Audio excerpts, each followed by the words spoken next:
Welcome everyone to the stream. Hello. Just before we get going, I'd like to play you this sketch. This is Piechucker's Christmas bonus. Welcome everyone.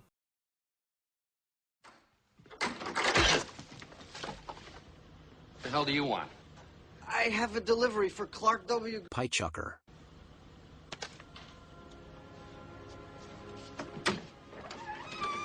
Merry Christmas. Your bonus. My bonus.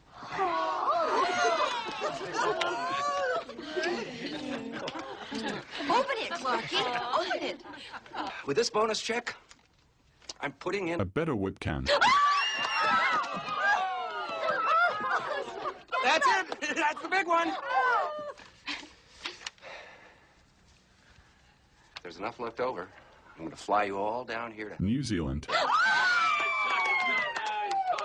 Hey. Oh. Hey. Oh. Clark, what's wrong? Honey? It's bigger than you expected?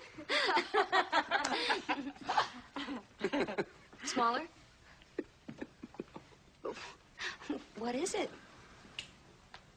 It's a 1-year Channel membership on Spud Gun Official. Oh, God. Clark, that's the gift that keeps on giving the whole year. That it is, Edward. That it is indeed. I'm sorry. Clark. This isn't the biggest bag over the head punch in the face I ever... Damn it! Son.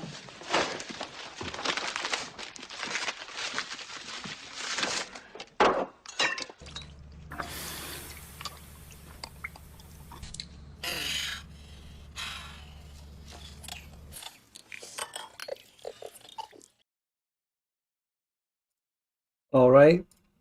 Hello and welcome everyone. That was Piechucker's Christmas bonus. And by the way, he will actually get a Christmas bonus, a real one. But to...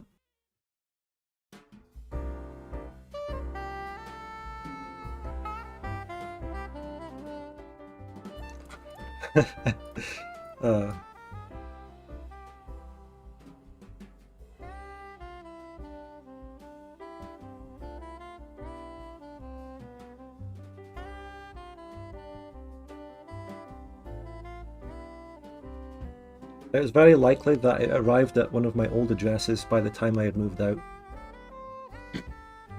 And then God knows what would happen to it. Oh. They can't hear Piechucker. Let me just fix all these audio problems. Hang on a second, everyone. I feel like Chevy Chase in the National Lampoon right now. I'm about to have a meltdown. You heard the sketch, right? I hope they fucking heard the sketch. I'm looking at the audio tracks, they're all on here. What would it have to be then? God.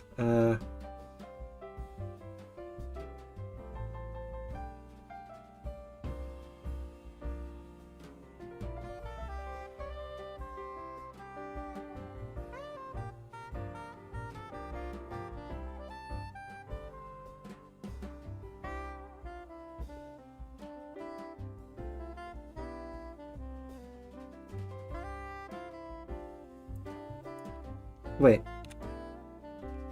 You're very loud for me on my Discord end. Are you? Is Piechucker just quiet for you?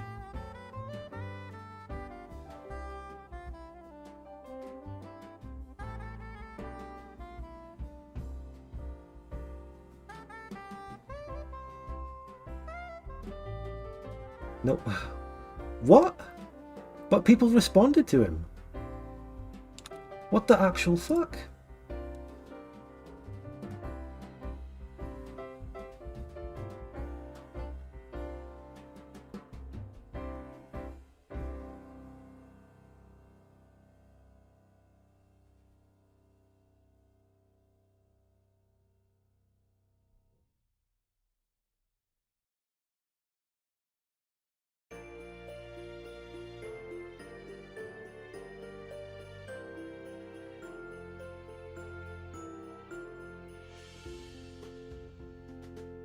me. My audio wasn't coming through the mic there. Well, anyway, can you hear the background music? What? It's coming through the same track on my OBS. What the fuck?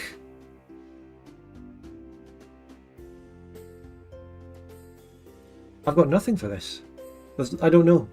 There's nothing I can think of that would fix this. Leave and come back, Piechucker.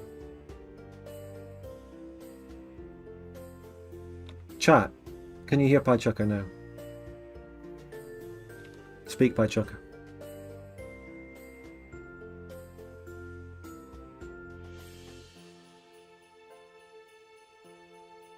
What? They can't? I can hear you. Wait, speak again. Let me see if you peek on my audio thing. Right, you're not coming through on my desktop audio on OBS for some reason. Wait. Wait. Speak again. No, that's not it.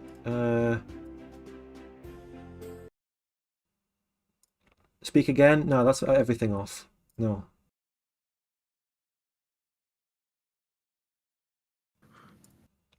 Speak again. Speaking. Right. Guys, can you hear me? They can hear you, but no background music now. Can you guys hear me? They can. Okay, they can. But there's no background music. So let me just try and work that out again. All right, listen, while you have a play, I'll tell the story that they didn't hear. Tell them the story. So I was saying that a couple of years ago, I sent Spud a genuine Christmas parcel from New Zealand, and it had, it was a wonderful parcel. It had some New Zealand beer in it. It had some treats, some chocolate, all sorts, like little Kiwiana is what we call it, much like Americana. Little bits and pieces, like a little kiwi, all sorts of cool things. And it never made it. And so my point was that the only thing that was unrealistic about the Christmas bonus sketch was New Zealand Post ever successfully delivering anything. Wait, just be quiet a second. Nah, still no music. What the fuck? I might just abandon the whole stream, to be honest. I absolutely despise this bullshit. No, don't abandon the whole stream. Look, that's literally not working. Listen, it's okay. We don't really need music. I mean, I could lay down. We're not going to be able to hear the videos that we're going to be talking about. Well, I think restarting the stream is probably the first port of call, and that doesn't take very long. That won't do anything. It's not an issue that can be fixed by that. It's audio drivers and tracks. I've got voice meter banana here. Hardware input is my microphone. Hardware input to blah blah blah blah blah, and that's what's going through to my OBS. It's not. It's either picking up one thing or the other. Let me try switching it again to this. That's the background music on again. Speak, Piechucker. No, they can't. That's not you. I'm going to try creating another audio track separately for you. I don't know if I can do that midstream, so then that might be. But how do I do that? Fuck.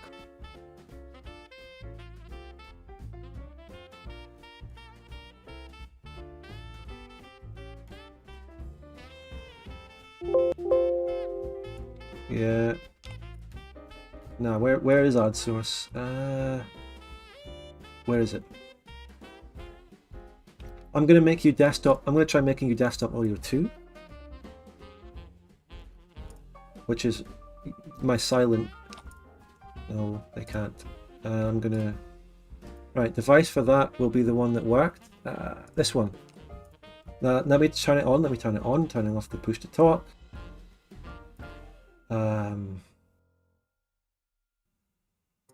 How do you fucking switch these hotkeys? Okay, right. We're gonna do this. We're gonna do this. Desktop 2.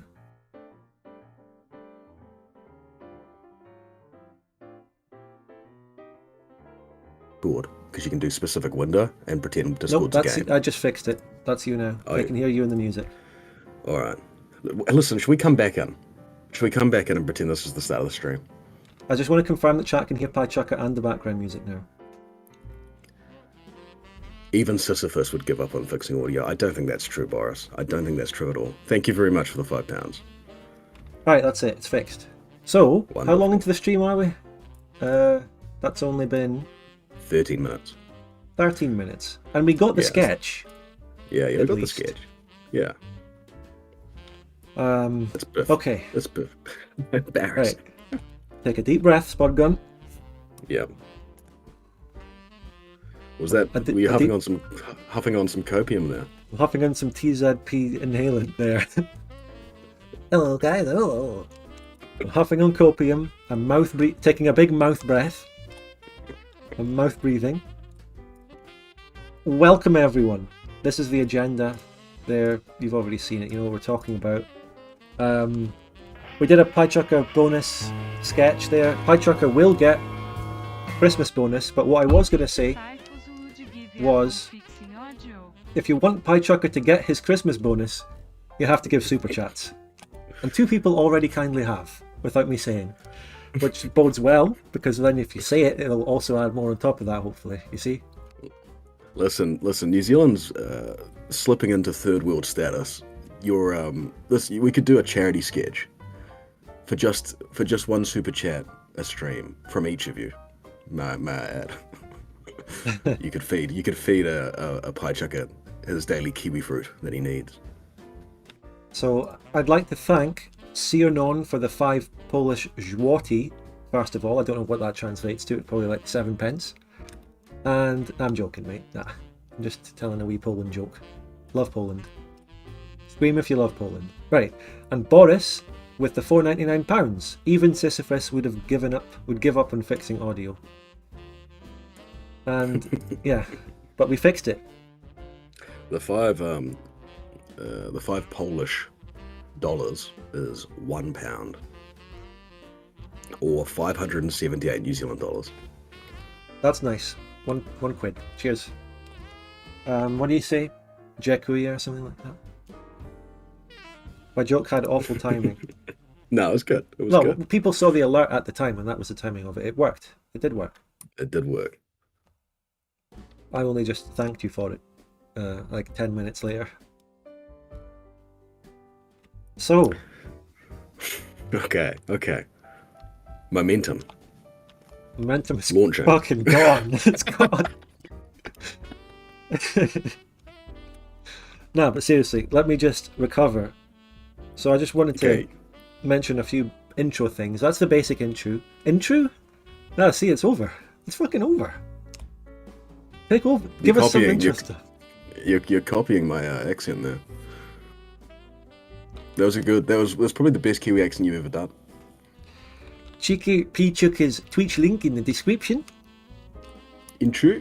You can check out his Twitch. It's in it's actually a serious shout out. Check out Twitch's Piechucker. It's in the comments. It's in. Pull yourself together, Spud. No, thank you very much. Wait, just Before you- fuck pulling myself together. Listen, I'm very close. Well, not very close, but I'm getting there towards 100 followers on Twitch. And so if you guys could go follow, it would actually be very, very nice. I'd very much appreciate that. 100 followers. I'm actually disappointed in my audience for not making that higher, given how many times I've shouted it out. We need to get Piechucker up. I'm looking at 200, 300, 100. Come on, go follow him now. All you have to do is Yeah. go and click follow.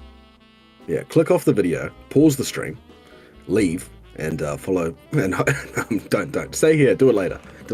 Turn off your PC, shut it down, stand up, put your clothes on, walk outside your house, stroll down to your grass. local library, ask to use the computer, log in, https://twitch.tv /Piechucker_, log into your own account, hit follow, turn off the library computer, get up, return your books if you had Quietly, any books get to up. return. Yeah, get up quietly.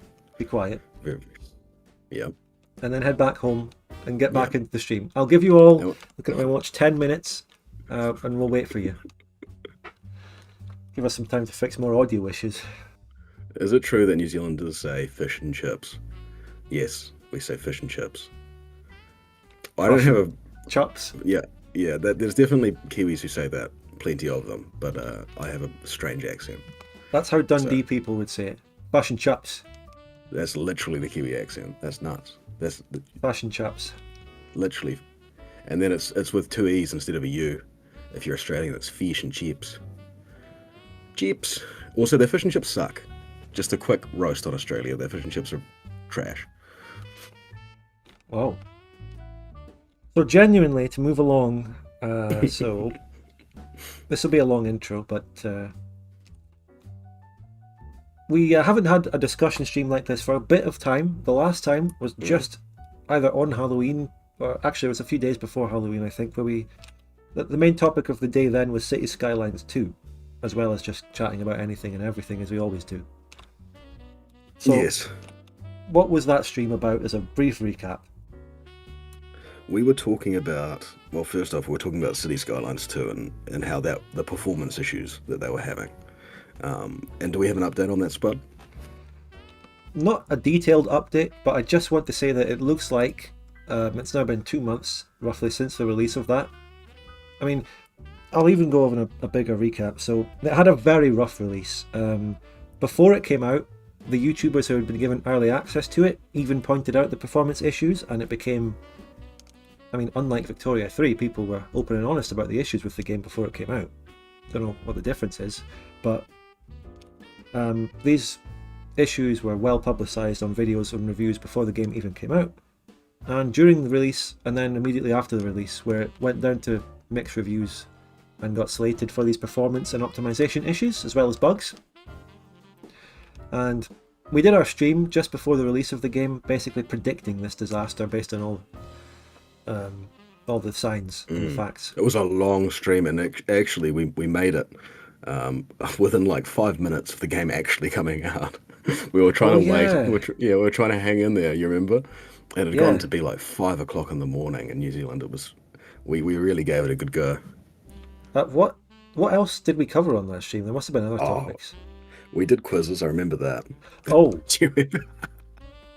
Oh, we did quizzes, yeah, that's right. Yeah, that was outstanding.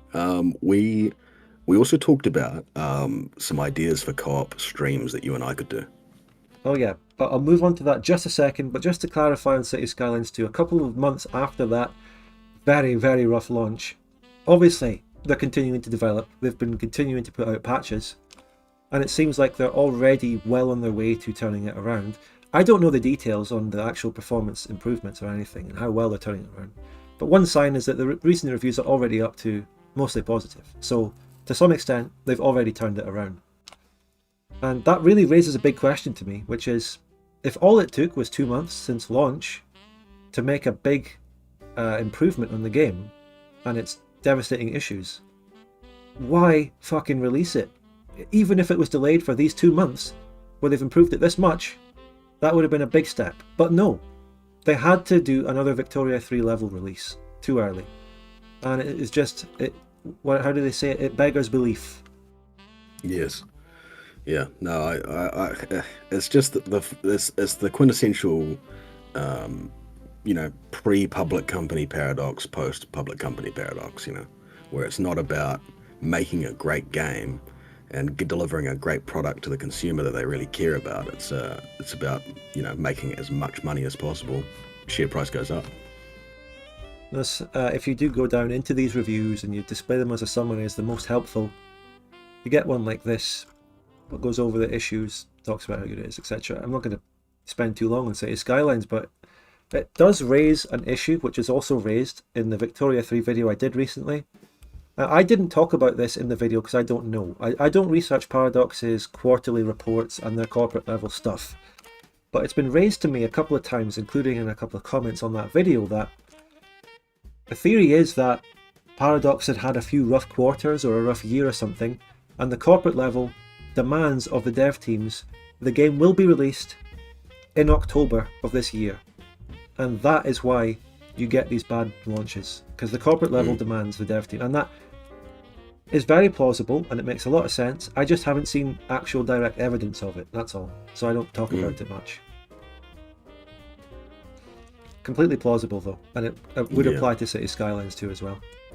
Yeah, well, yeah, you do have to give credit when credit's due to the dev team, not to Paradox, but to the dev team at Colossal Order, that they have worked, I can imagine, extremely hard to turn around what was, like we say, Mixed was very generous in my opinion in terms of that launch, because there would have been a great deal of people who couldn't even play the game. Yeah. And that was despite the fact that all these issues were very much in the open before it actually came out. So if I'm one of the people who actively didn't get the game despite planning to get the game because of the system requirements increasing like a couple of weeks before launch. But I don't know, if you somehow saw these warnings and ignored them and decided to get the game anyway, and then it fucked up and then you reviewed it negatively, there's a little bit on you as well. But I don't know, because unlike Victoria 3, the issues were well publicized before launch.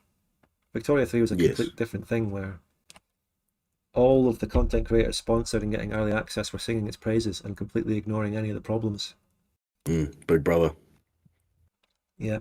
And but you know, that recent Victoria 3 video shows how Paradox in Victoria 3 have become a lot better after the release in terms of being for the consumer. And while the free weekend and stuff were disastrous, it's better for the consumer. And yeah, my Christmas playlist, which is only 21 minutes long, is already over. I'm restarting.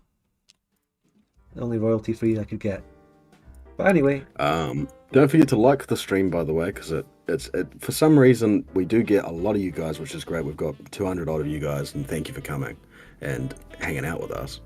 But yeah, it doesn't seem like we get recommended very well, and so liking the stream really does help.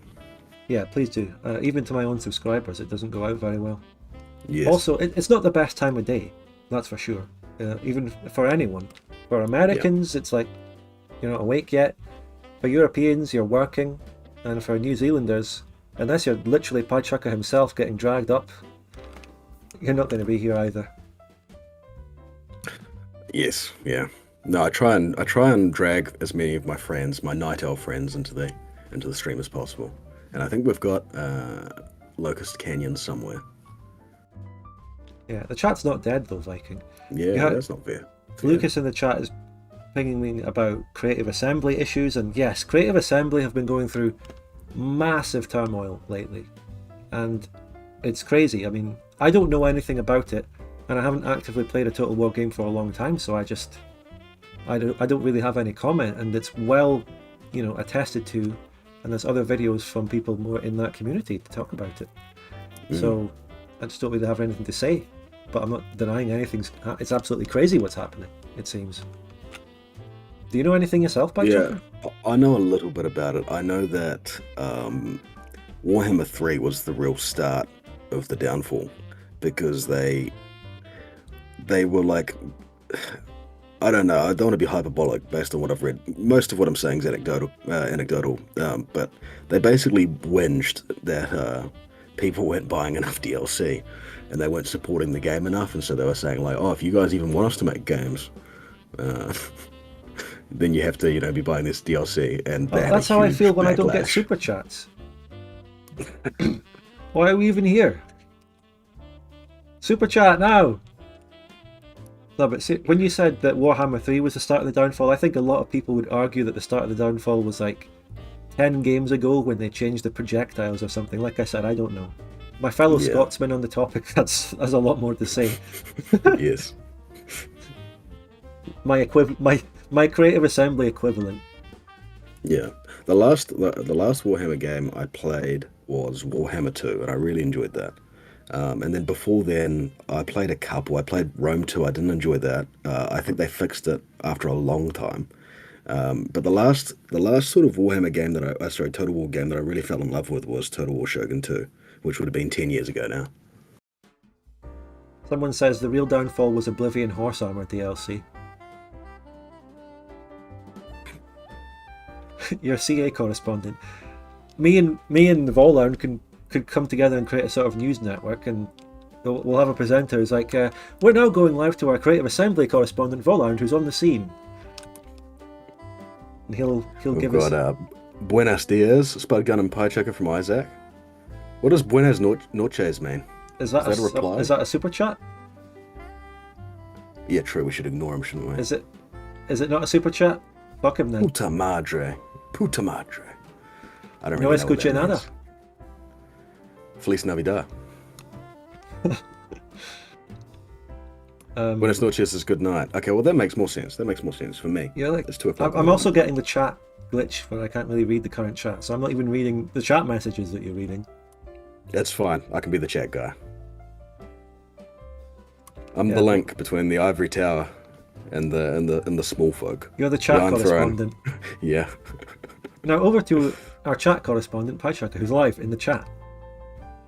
Yep, and the chat has got strong opinions about Total War. We've got a $2 R. It just says R. From Eldritch Cat. He says, "Asking you shall receive." Ah, He or she, we shouldn't presume. You do have a very strong, yet small, female demographic. I have a demographic of strong independent females, that's right. But yeah, thank you, Eldritch Cat, very much. What's the R though? Is that... No, that's Brazilian. I've heard that before. I got a super thanks on one of my videos and I mentioned that. There is a very low currency. I think I got like a 10R on a super thanks and it turned out to be like 50p. And I'm not criticizing that. That is absolutely fine. And I genuinely do appreciate anything. And it is the thought that counts. Absolutely it is, yeah. I'm just trying to... No. We need our currency conversion. We need our finance correspondent to be on these super chats. Well, that's Chat correspondent. our chat correspondent is telling us that 50 Argentinian arse is actually $1, especially after their inflation. 32p. But yeah, I appreciate any super chat of any level from any currency. Genuinely, thank you. Yeah, thank you very much. Obrigado. And we've got even more. Taggy McShaggy, £5. Spud Gun News Network. When are we getting into the news? Well, this is about the closest you'll get. These streams. Yes. We might pivot one day. Maybe. Pivot into 24-hour news coverage. Who would be our anchors? Well, Ladoge would be a good anchor. Big be Weevil, our naturally. France correspondent. Yes. Thank you, Taggy, for the $5. Appreciate it, mate. Thank you very much. Piechucker's Christmas bonus is looking good, actually. Yes. Yeah, no, it's shaping up very nice. I'll give you the Brazilian one, the 32p. Thank you. That's yours. Thank you very much. That's wonderful. But we need to recap this intro, which is, I just wanted to also say that I will probably pick up Cities Skylines 2 at some point in 2024, as it gets further along and being patched and fixed, and when I get a new PC, because I intend to get a new PC either right at the end of this year or beginning of 2024. I'll talk more about that on the Comfy Christmas stream we'll do on Saturday in more detail, but I'm going to get a new PC soon, so even more reason to give super chats. And I'm actually going to lower Piechucker's Christmas bonus now that I realise I do need to get a PC. Are we doing, is there any hope of a New Year's stream? Are we hitting all the holidays? New Year stream, maybe like a day or two after. I won't be, I'll be busy. I'll be away. You'll be away? Like, I'll be busy. So, maybe a day or two after, at best. I haven't planned that far ahead. We've got Enigmatic with £10. He said something in Irish, I assume, or Gaelic. Fucking Irish, it's Gaelic. He says, Nolik Chriel agus Bliana Vaur, which means Merry Christmas and Happy New Year in Gaelic.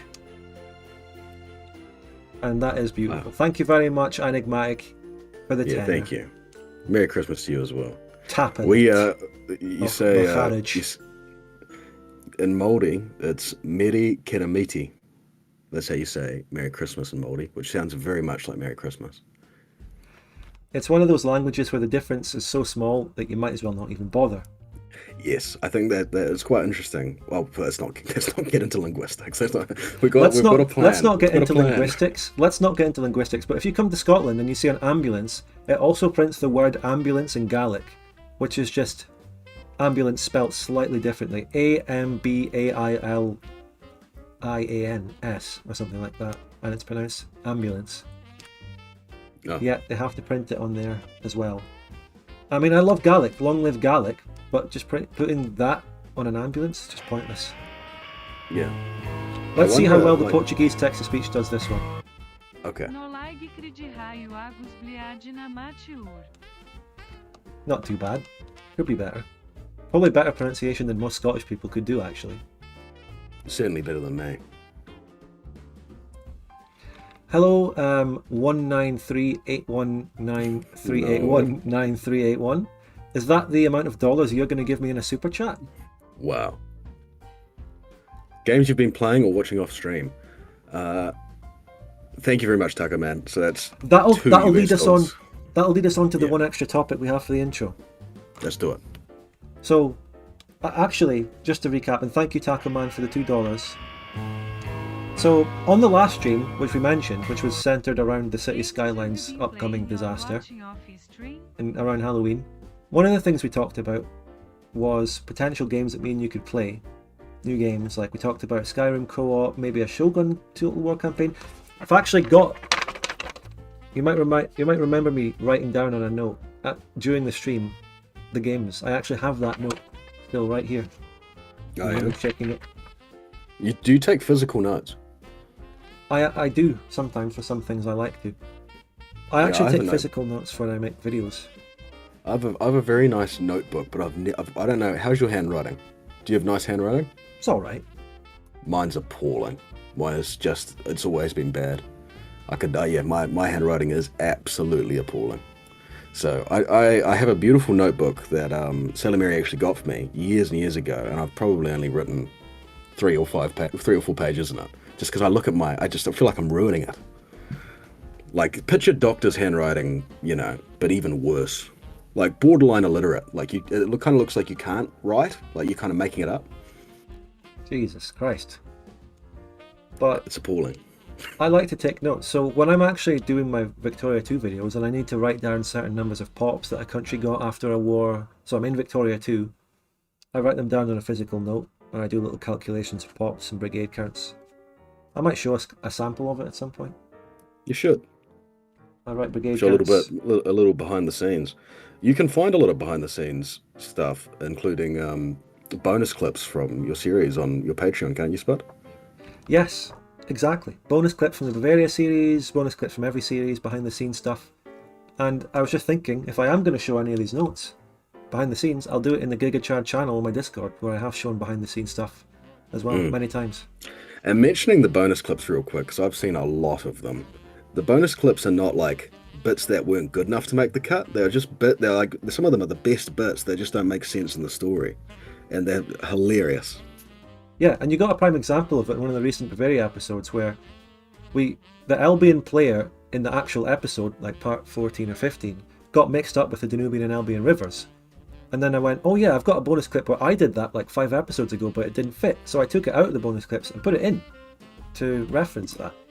Oh, yes. So when there is a point where it makes sense, they stay in. They're good enough clips.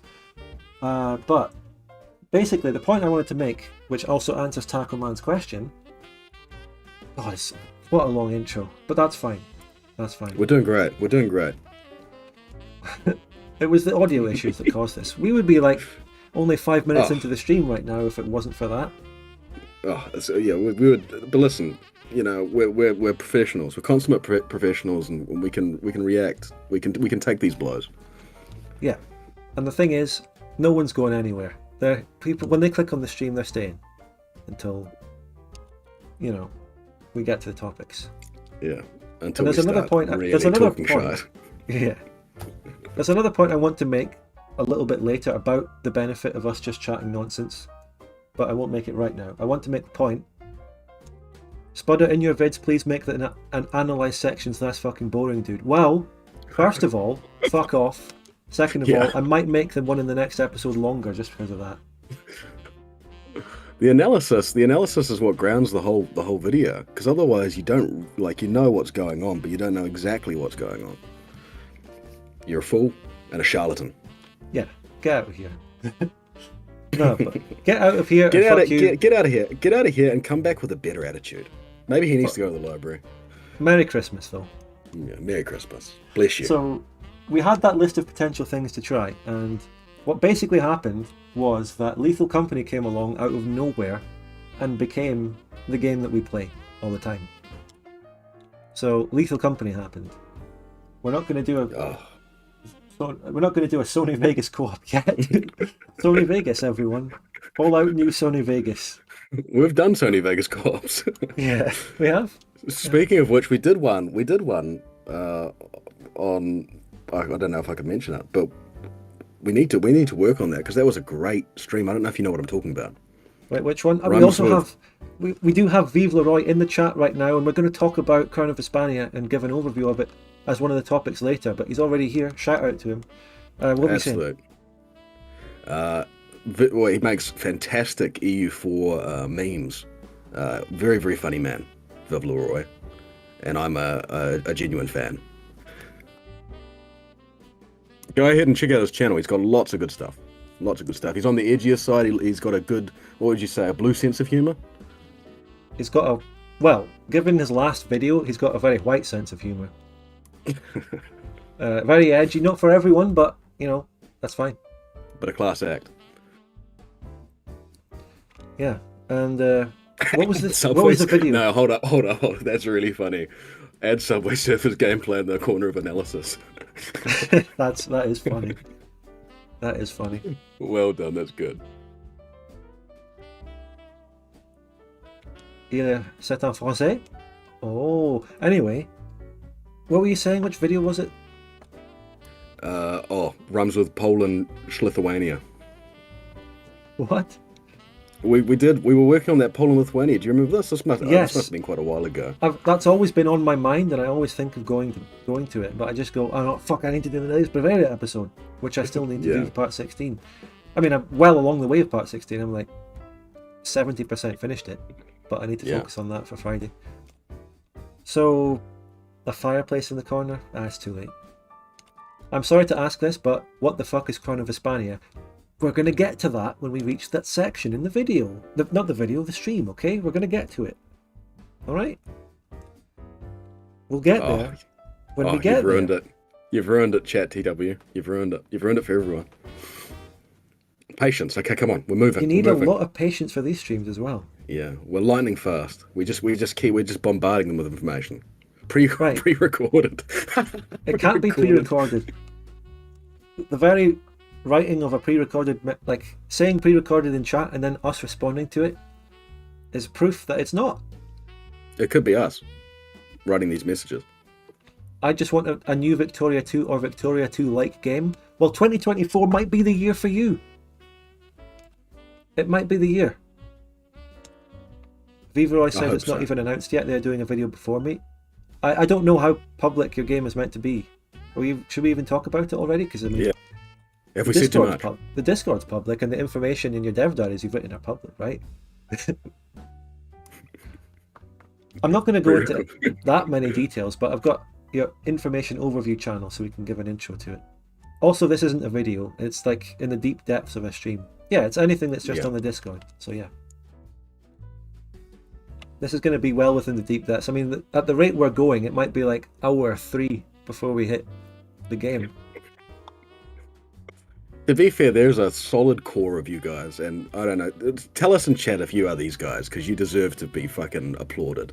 Who hang in there through thick and thin, through the quizzes, through the random shit that we talk about, through the Piechucker saying something, and then Spud completely not understanding what I'm fucking talking about. They're heroes. They're my fucking heroes, those guys. Yep. So yeah, the main thing in 2024 that we're all looking forward to is going to be the best Victoria 2-like product. Is going to be Sphere of Influence for Victoria 3. We're going to spend the next 4 hours dissecting. I've got early access information. I've been sponsored, and we're going to tell you all about Sphere of Influence. Nah, I'm joking. Here's some Gilded Destiny. I was about to say I didn't sign up to that. Let's take a timestamp. Boom. Stamp. Literal stamp. Boom. Take a timestamp. Okay. Dev Diary. Dev Diary just recently released a new Gilded Destiny. Here it is. Let's just play and react. Okay. Hello everyone, I'm John, one of the game content designers at Aquila Interactive, working on Gilded Destiny. In today's Dev Diary, I'm going to talk about the policies that feature in the game, so what they are, how they work, and the kinds of impact they'll have. Before we begin though, it's worth stressing that what I'm going to show you here isn't finalized. Some of the features will definitely change. This includes the layout and UI, but also the policies themselves and their effects. In particular, the values we're presenting here are just illustrative. The number crunchers haven't gone in and balanced everything yet, so don't worry about the size of percentages and that sort of thing. With that out of the way, let's get started. Gilded Destiny is an upcoming grand strategy game project it begins in like 1820s, and it is going to be somewhat similar to Victoria 2, but also very different. They're not planning to make a Victoria 2, that's not what we're looking at. This is a different project, but it will have microbial armies in war, and they've done a dev diary that we've already reacted to about that. So Twakimus Jackson's made a very good point. He said this is just Piechucker putting on a voice. Piechucker is John, yeah. Oh. I did notice that we sounded a little bit similar when I was watching it earlier. Yeah, Piechucker's name is John Piechucker, and then his surname. Yeah, and then my surname. Wang. True. Yep. Wang? Yep. John Piechucker Wang. Reminds me of my current Victoria 2 playthrough, where I'm playing as Zorao. There's like 5 provinces probably called Wang. Oh, fantastic. John So, as you'd expect Yeah, from- maybe that's my last name. Chucker. John Chucker. John P. Chucker, that's good. John Piechucker. Yeah. What? Wang Chucker. John Piechucker Wank? What? What? What's happened? John Wick. John Piechucker Wick. Alright, so All right. this is going to be about policies and reforms and things like that. a grand strategy game, you have the power to affect how your society functions. One of the main ways you can accomplish this is through policies, the laws and ordinances that your government puts in place that dictate the running of the country. So here we are playing as the king. That was a really clever intro, by the way. They spin the globe around to hypnotize you. Quite literally. You're like, this is going to be a dev diary about our policy system, and it's spinning round and round, and your eyes are just following it. You're under. And the Gilded Destiny is a... Yeah, I tell you what, the map, the first comment I'll make is that the map is actually coming together. And I know we have a Twitter screenshot to show. The map is looking much better. This is a good map shot to like pause the video on here, because it gives a good view. Yeah. It's divided up into regions and states. For example, central region here, which is currently selected. And then within those you have loads of hexes. Game is built on hexes, if you don't already know. Someone in the chat points out the map is work in progress and outdated. Keep that in mind. I don't think France looks too out of date here. They've got a good set of regions already for this, so it could be okay in France. I think some of those tiles, maybe one per state or something, has a city where you can actually do a little bit of city building stuff, little tiles with cities. But this one, like I said, is about the policies, which will open in a second, I'm thinking. Kingdom of France, just after the Bourbon Restoration. Yeah, you can see the cities. If we go over here and open up the Policies tab, we'll see the various policies that we've currently got enacted. To enact a new policy requires spending a certain amount of authority, shown here. The cost varies depending People on how hated the much popular portraits, but I don't support mind the that. I think position that's quite policy clever. is currently facing. What's your thoughts on it? It looks a lot better than when they were just shown on their own individually. It looks a lot better within the menu. It suits it very well. Goes well I agree with with it. that. Yeah. So this is your policy map mode. And I know what people might be thinking. And they would be right, because it does look like Victoria 3. It's Victoria 3-esque. You've got a series of these reforms and stuff. And you can pass with, say, you want to go into healthcare, it's got its own level of reforms. So what you've got is kind of a mix between Victoria 2 and 3. But Victoria 3's politics system and reforms were That was always the system in Vic 3 that I disliked the least anyway. It's the one that makes the most sense and sort of works. It And- reminded me of. So you go ahead, finish your point.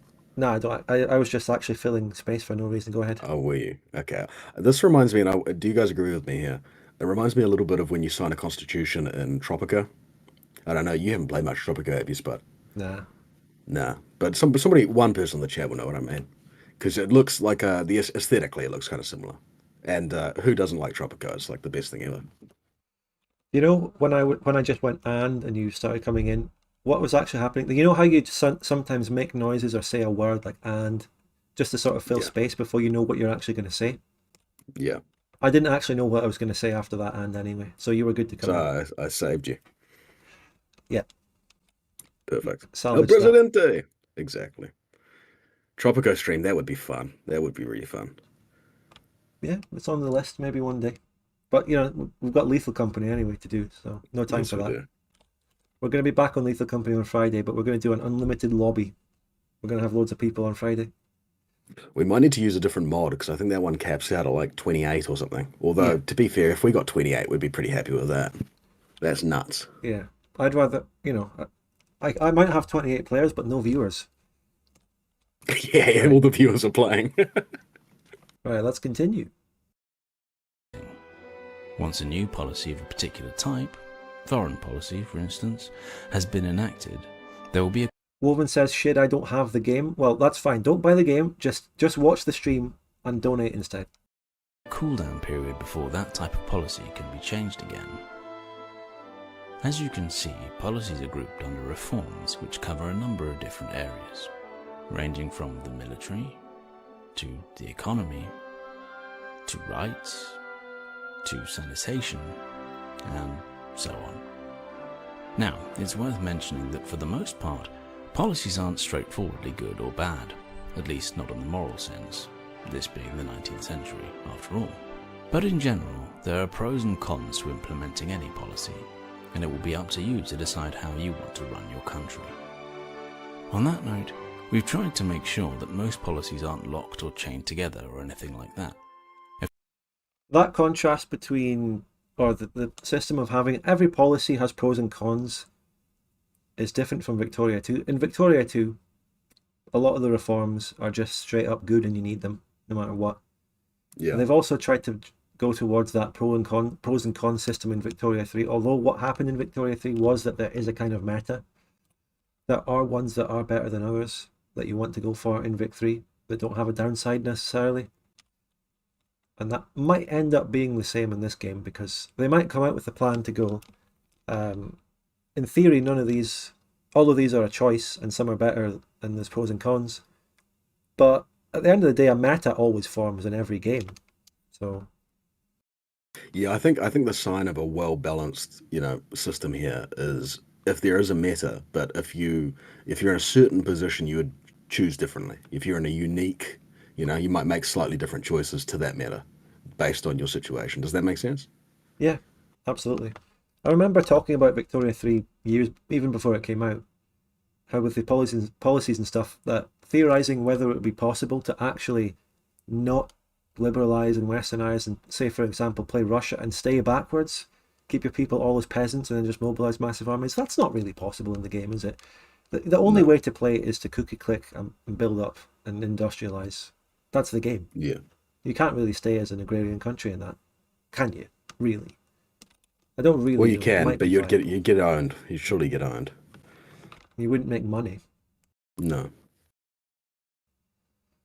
But in any case, let's continue. A few require researching certain technologies, but in general, our overarching design principle is to give players as much freedom as possible, including, of course, the freedom to make bad choices and run your country into the ground. Now, let's take a look at the policies themselves in a bit more detail. First off, we are currently a monarchy, and so when it comes to the policy determining our head of state, you'll see that we have monarch enacted. However, King Louis XVIII doesn't currently have absolute power. There is an electorate and a parliament, as we see here under electoral system. At this point in history, the French legislature had just passed a law giving the wealthiest members of society a double vote. So at the moment, weighted voting is enacted. So while members of both the upper and middle classes can vote, the political power of the upper classes is significantly greater. This in turn affects Kurt's Gazat-ass voice is like, this policy will have a direct impact on whether there's life on an alien planet that will destroy the Earth. Yeah, well, listen, yeah, no, do have a go, because I'm trying to be this guy. I want to be the voice guy for Gilded Destiny. I want to do the trailer. You're gunning to take this guy's job? Oh, not his job, because I think he's a content designer, but I'm trying to take his voiceover role. Well, give us an example. Can you do better? Give us a rundown of the policy system. Okay. I'm not going to give you a rundown of the policy system, because otherwise I'll just end up tripping over my words. But I'll try and you carry on, and I'll think of a little thing. Okay. Okay. It's how much some policies are supported or opposed. To talk a bit about support and opposition, it's worth clarifying that we don't represent political parties in the game directly. Instead, each social demographic will have a political opinion, which determines the policies they support or oppose. That is right there. No political parties. That leans the game more into Victoria 3 than 2, obviously, there, because, all I'm doing here is comparing this system to Vic 2 and 3, and this game is its own thing, but that's just the perspective I'm coming from. So there's no political parties. It's basically, I don't want to call them interest groups. He does mention that they are more sections of society and classes rather than interest groups, I guess, but anyway, that's fine. The relative political power of each demographic, basically how much their support or opposition actually matters, is then determined by a combination of their relative wealth on the one hand and whatever electoral system is enacted on the other. Enacting particular policies will have an overall effect on government support, shown here. How much support your current government has will also affect various things, like the generation of authority, tax efficiency, your army's effectiveness, and the chance of rebellion. So, with both some sort of electorate and a monarchy. Next Viper says the political parties in Old Vic are just names for a set of conditions, though. Yeah, well, so is everything. Everything just boils down to a set of conditions and numbers. They are political parties, that's what they're called, that's what they represent. It's what they're modelling. I wish the content designer wasn't talking like he's reading me a bedtime story. I think it's good. All right, I'm ready, by the way. Okay, I've written a little blurb. Do you want to give me some sort of ambience, or should I just stand on my own merits? You have to stand on your own 2 feet here. All right, here we go. Count me in, Spud. A 1, a 2, a 1, 2, 3, 4. Gilded Destiny is a Hex-based grand strategy game developed by Aquilia Interactive. Take command of a nation and lead it to glory, or ruin over an epic span of history. Decide your nation's fate. Is it to fall to the dusty tombs of history, or forge a Gilded Destiny? Wow. I think he's hired. L. We've got straight away an L from Taco. It's over. It's so over. Not bad. Holy shit, he's good. Lol, that's really good. I think his Need to go Christmas softer. bonus might be increased there. What do you think? Oh, But only L if we from get super Woven. chats. Oh. I saw that, Woven. I'm looking at you. Why did YouTube list this stream's game as viewer per universalis? Because when I don't actively select the game, it just automatically picks one. I'm going to change that. I'm going to change that right now. If it's possible to midstream. I'm going to just change it to... I mean, the subject is gaming, but then it automatically selects a game which it isn't. I'm just going to change it to fucking... entertainment, people and blogs, science and technology, Kurt's comedy. I don't know. I think the audience is the judge of that. I think that's presumptuous, isn't it? Entertainment. Okay. All right. Right. Well, that means we have to be entertaining. So we're now about an hour and a half into the stream. It is only becoming entertaining from this moment onwards. Right, so we got a monarch as the head of state here, the constitutional monarchy. Let's continue. Monarch as head of state, the current governmental structure of France is a constitutional monarchy. The governmental structure of a country isn't something you choose directly. Instead, it emerges based on the policies you choose. I like this bit. Different types of government have different conditions. Some of the more common and flexible structures, like absolute monarchy, presidential republic, or constitutional monarchy, are based on just a couple of policies. More specific forms of government, like a fascist dictatorship or an anarcho-communist state, involve having several policies enacted to meet all their conditions. Moving on. I like that bit because depending on what policies you've got, that changes what type of government you are, rather than I like the that other too. way around. Yeah. In Vic 2, you had to fall to a revolution to become certain types of government, but in this, you can do it. I don't know how it is in Vic 3. I think it's actually more similar to the Gilded Destiny system there. Now let's... you can never tell in the chat if people are sleeping or supporting Russia. You just don't know these days. Yeah, no, you don't. You can see that there are policies affecting the relationship between church and state, the laws regarding military recruitment and conscription, and the foreign policy that influences what we think we're going to be doing with all those soldiers. All right, well, As you'd then expect now. for this Okay, period, there are okay. also Stop. policies Settle to down, tell boys, just settle how down. much we're going to let our people Yes. openly Let them have a wee bit disagree of with our spam. They're On all top of that, sleeping. there are policies They're all dealing falling with how we asleep. make They're all. We're not being they're all entertaining sleeping. enough. Hey, it's Wake not up, me. Jeff. It's the Gilded Destiny. I blame them. In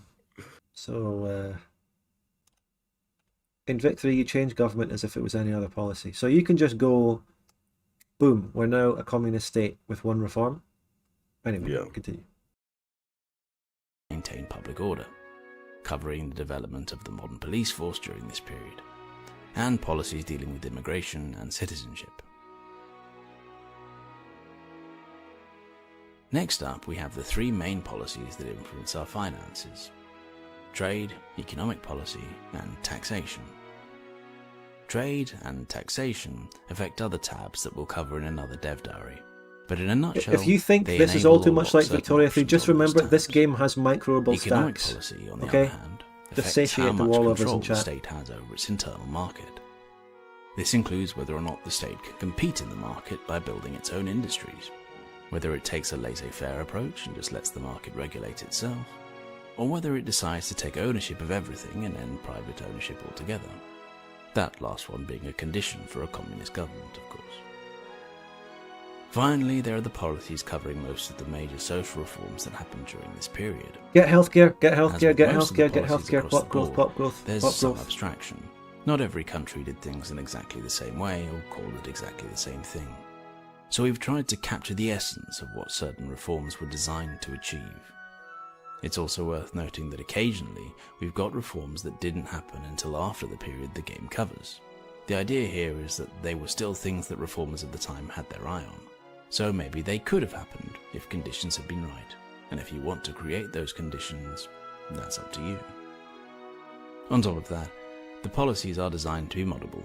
So if there's a policy or reform that you want to add to the game, you can.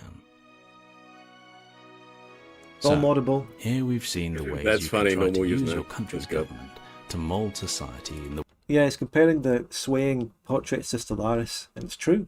It's true. Drunkenly swaying as well. It's good. We've got an alien here called Louis Stanislav Xavier from Stellaris. Reached containment and became King of France. What species was he? There's Lorbalone or something? way you see fit. That doesn't necessarily mean that your populace is going to want or like your changes, and maybe you'll have to make concessions to appease certain groups, or find ways of suppressing political agitators. Of course, you could also try getting your populace to want the things you want, but that's something we'll have to cover in another dev diary.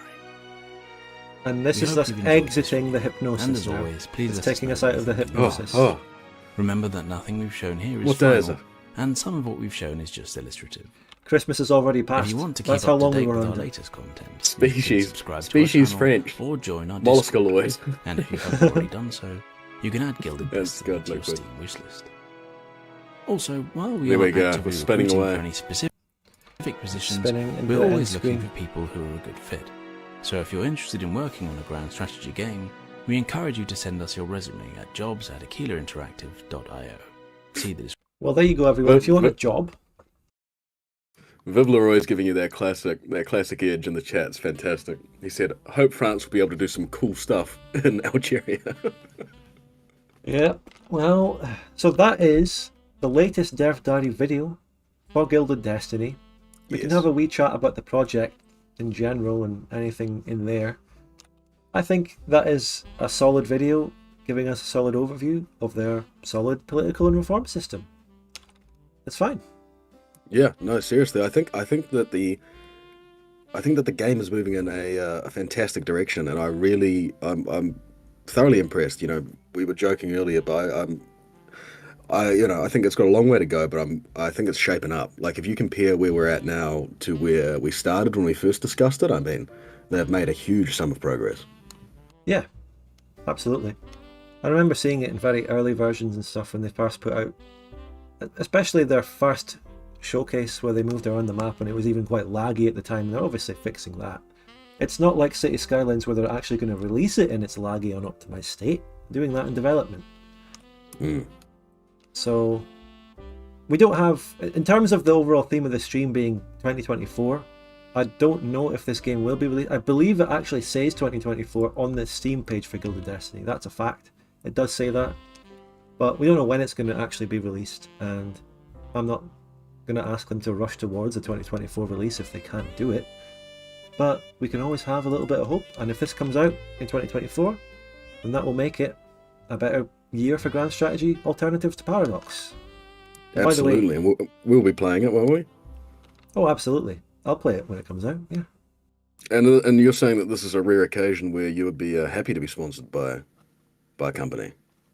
Maybe. Well, I think I remember making a joke like, please sponsor me Gilded Destiny, I need some money, because no one's giving super chats. The less super chats, the more I need to be sponsored. But look, I don't know if I will, because I don't know. I just don't know. Probably not. Yeah, I think the difficulty is that you are the impartial. You've sort of, that's what you've made a name for. Being the impartial guy, not taking sponsorships, and so it is a tricky situation. I probably won't, even if I'm going to be very positive about the game and play it on launch, because I just don't like that. I just don't like the general idea, not of sponsorships in general, but of gaming companies giving content creators and influencers early access. The whole thing rubs me the wrong way. Yeah, no, it does. I mean, it stinks. Sponsorships and all that, it's fine, content creator, but then this whole influencer and content creator sponsorship thing crept up, and Paradox does it a lot, and it's become, I mean, I'm not against the idea of it happening on principle, but it's just become such a massive thing. Every time a new big game comes along, it's an absolute guarantee that loads of content creators will get it early, and in some cases be paid and do advertising videos, and I think it's just gone too far. Victoria 3 was probably the worst example of it we've ever seen on launch. Not so bad with 1.5, but the launch of it was just dreadful for that. All the issues with the game were completely ignored by these sponsorships.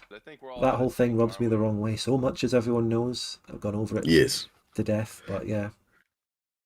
Delta's got himself the gift that keeps on giving. For at least 1 month. Thank you so much, Delta, for joining the channel membership, which is always still available. Join the channel membership. You get some bonus stuff. You get to use the emotes. Chud gun, to- yeah. I think that's the Creative biggest sell. Assembly. Yeah, Chud guns in chat, yeah, so good. get the chud guns out. But yeah, Get the Creative chud guns Assembly. out. CA, when we were talking about the issues with CA, the influencer and sponsorship is one of the big issues there right now. I believe their content creator sponsorship program has just stopped and they've fired people in it, and just crazy meltdown. So, but yeah, they're worse than Paradox. Just keep that in mind. We complain about Paradox.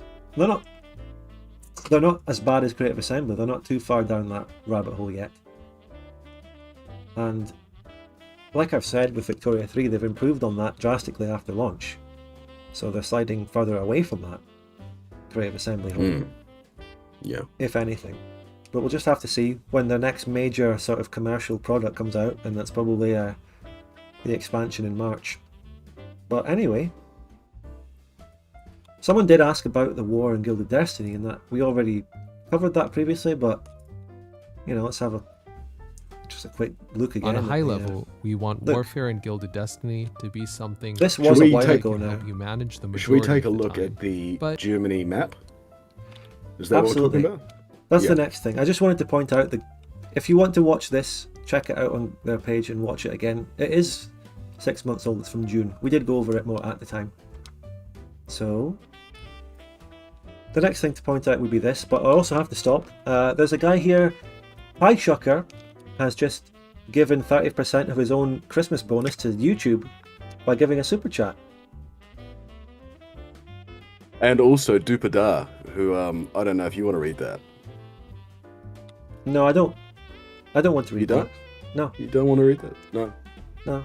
I want to thank that person for the $10 very much from the bottom of my heart, but not necessarily read it. Piechucker, you were supposed to do that on your alt account, by the way. Oh yes, of course. Sorry.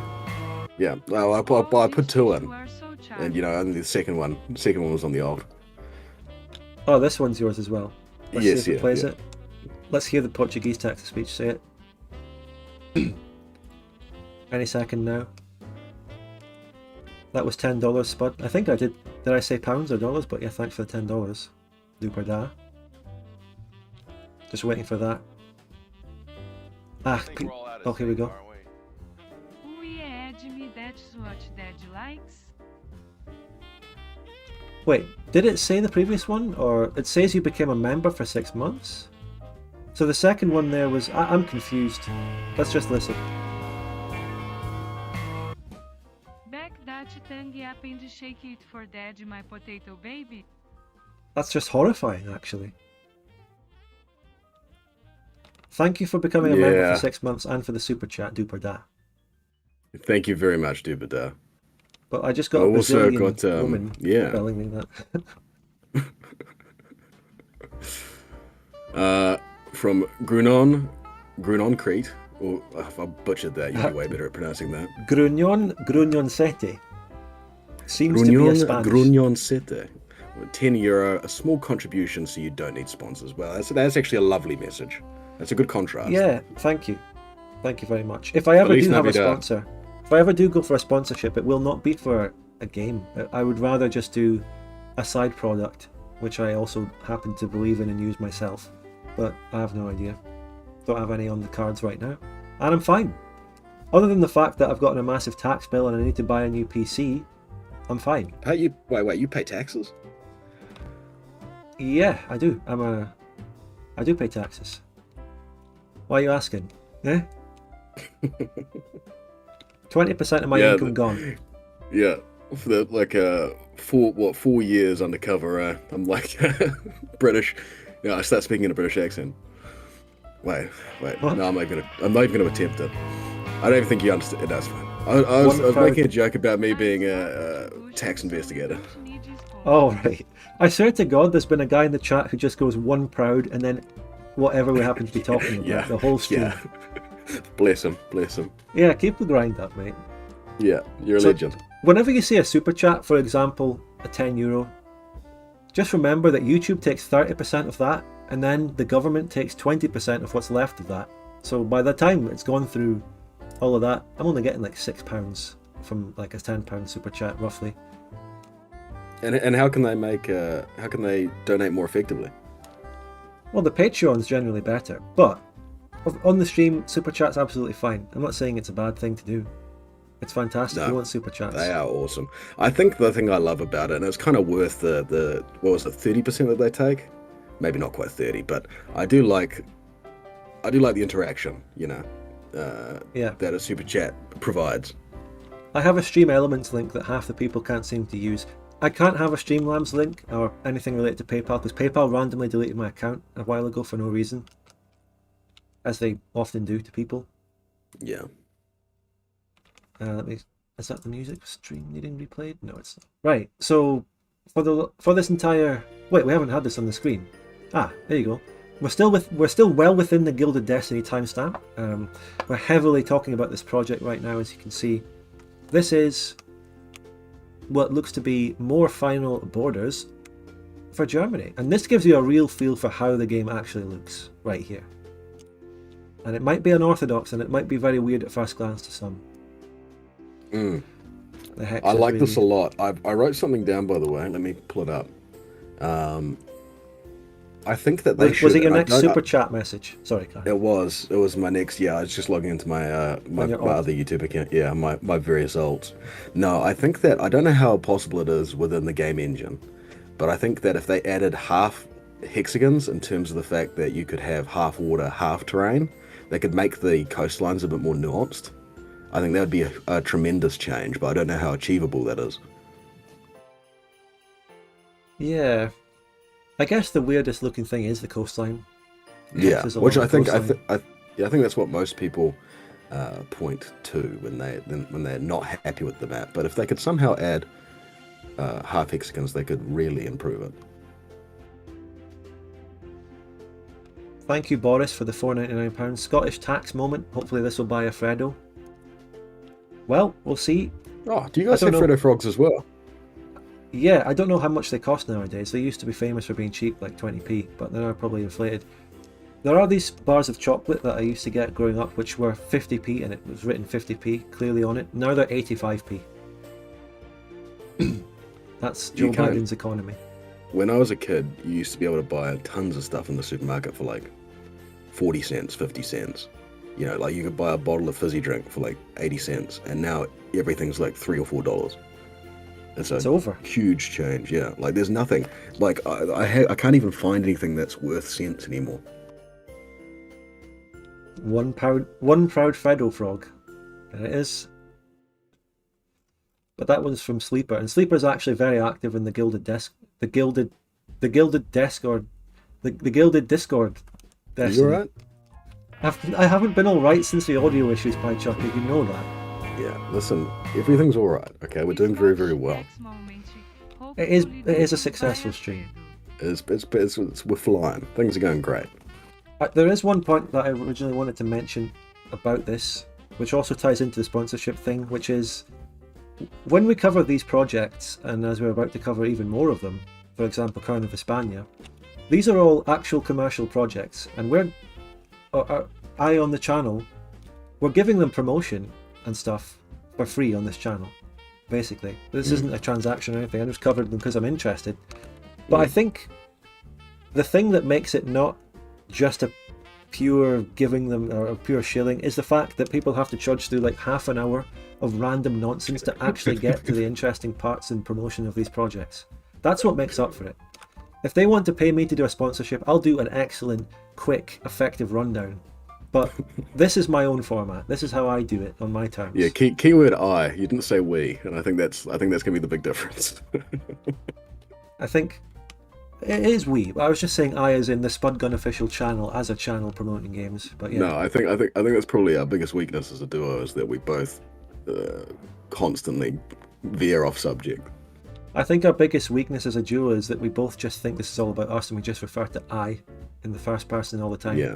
Yeah, hive mind. For example, if you were relating back to something we said on the last stream, you would be like, so on the last stream I talked a lot about City Skylines. Even though it was both of us. You just want to make it about you. Yeah. And then so do I. That being said, by the way, in terms of promotion, the team is actually really great at answering questions and fielding ideas, and they have a fantastic Discord. And so I will chuck that out there, that if you're interested in getting involved at this early stage in the game and suggesting ideas and talking with the devs, and they're wonderful guys, a wonderful group of guys, then yeah, join the Discord because it's fantastic. It's a really well-run Discord. Enjoy it now before they have to recruit moderators, basically. Yeah. Essentially, yeah. Everything reaches that point where they have to get moderators. It's been fine so far. But enjoy Vive Leroy, I'm sure. Well, Vive Leroy has a Discord for his project. But as for his own Discords for his channel, enjoy them while they last. They've been nuked several times. So that's Gilded Destiny. I think that wraps it up for them. Absolutely. Yeah. Very much looking forward to it. And if this comes out in 2024, then 2024 will be a very good year for grand strategy games. Oh, you've been called up. We've had the true patriot. We've had the true patriot Viv Leroy himself fact check you on the Discord, nuking, and he says untrue. Okay. This is false. Other opinions are available. Now on the stream document that I wrote, the next project was actually kind of Hispania, but I've arranged it on my fucking... We're going to talk about Age of History 3 next. There's not much to talk about in terms of that actual game itself, but it's a very fascinating story that we can go through here. So we're going to move on to the next thing, which is Age of History 3. This information dropped on the 3rd of November, which is actually suspiciously close to when Crown of Hispania's first information dropped on the 1st or 3rd of November. So we have this, right? We have Mr. Łukasz Jakowski, yes, great pronunciation, saying in this forum, which is forum for his own games and company, not secure, by the way, at least this page. If you go to a different page here, it's actually secure. But maybe this whole thing was set up to take people's data or something. This announcement. This is salacious. You can't say that, Spud. So what I do want to say... First you're slandering Viv Leroy in his Discord. Well, that's me not being sponsored. That's exactly what I'm talking about. Yeah. If I was sponsored by any of these, I'd be like, check out this project. It's amazing. He's a great guy. None of his Discords have ever been nuked. But how's it going, Spud Bros? Yeah, that would be me if I was sponsored. That's what sponsored people sound like. Well, listen, I think it's because Viv Leroy didn't put it in the super chat, so that's why we're lying, which is a established thing that we do. Yeah. If your Discords were not nuked and you deleted them yourself, you have to back it up with a super chat. Otherwise... We're appalling. We're terrible. We're a disgrace. We are. We're a disgrace. So anyway, Age of History 3. I'm actually quite worried now because as we're about to find out with the deep lore of this game, this developer has a history of not taking well to content. You're right. Sort of lightly mocking or being shitposty regarding. But with all that, so I'm genuinely interested in pointing out this project though. I don't have any disrespect towards it. No, this is a sequel to a previous game called Age of Civilizations 2. Now, I do have to point out that this game called Age of History 3 is a sequel to Age of Civilizations 2. So they have like different names, even though one's a sequel to the other. It's a bit confusing, but that's fine. One proud deformation. You mean defamation? Defecation? Defenestration.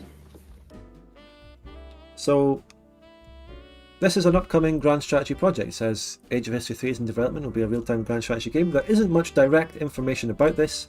It's locked away on a forum. There's various posts. People are coming up with ideas. He's got threads and stuff here for feedback and asking for suggestions and stuff. Not much actual information. Age of Civilizations 2 was a mobile game, which he then ported to PC. And the game itself, I haven't played it, but from what I hear, it's a decent game. It's got positive reviews on Steam. I haven't opened the Steam page right here. It's okay. It's a very Paradox-like game. It's set in the Europa Universalis age. Solid, I think. I haven't played it. And the deep lore of the game is that back in 2019, Isora Productions made a video about it, or 2018 actually. This is ages ago. And this isn't even relevant to today. This is old news. But when I mentioned this game on the Open Vic Discord once, just in passing, it's like, oh, this is coming, I might cover it. Some random anime profile anime profile picked person. You're struggling to add person to the end of your sentence. An anime profile pick individual replied to me saying you should absolutely not cover this game or have anything to do with this developer, Lucas, because of what he did with Isora Productions. I was like, what? And then I learned a bit of the drama and stuff that happened, and honestly, this drama that happened ages ago has absolutely no bearing on whether I want to cover the project, even if the developer didn't do something good or did something bad. So what happened was, iSorted Productions made this, but the developer made a response video called Age of Civilizations 2, the game everybody wanted, which is now gone. You can't find that video, which was a response to iSorted Productions, and people said that that's below a dev to do that sort of thing. And that's the controversy, and that's why some people might not like this guy or whatever. I don't personally care all that much. It's not going to prevent me from playing or checking this out if it's a good looking project. But the thing is, I don't know if this new game is actually still a mobile game, or he's actually commencing development on PC now. I don't actually know that, and I cannot ascertain that from any of the info. Do you have any thoughts, Piechucker? I was going to make a joke. It's not even that good. That's why I didn't make it about like, it was a mobile game that was ported to PC, and so I was like, so it's like the reverse of Victoria 3. But it's just unnecessary. No, I don't think I have anything to add. I mean, like you say, I mean, this looks interesting. There's not a huge amount to go off just yet. And so yeah, I think this is probably something that we'll touch on in the next stream, and hopefully it'll be further along. Yeah, I find it vaguely promising and vaguely interesting because of the fact that he has a track record of a decent game already. It was, like I say, a mobile port to PC, but even then it came out decently. I mean, it's actually quite surprising that a mobile... we're talking about Age of Civilizations 2, the game that ISP made a video on.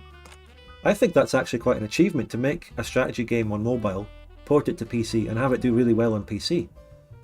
Regardless of any of this alleged drama, which I don't really care about. That in itself seems to be an achievement. Pull off that. And that bodes well. It would be... Yeah, go ahead with them. We've got $5 Australian from my friend and yours, Oceana. He says, here you can buy a pack of shoelaces now, or nearly a beer. And he says in parentheses, the economy is indeed shit these days. Classic Oceana. Thank you so much. Thanks, mate. You're a legend. Yeah.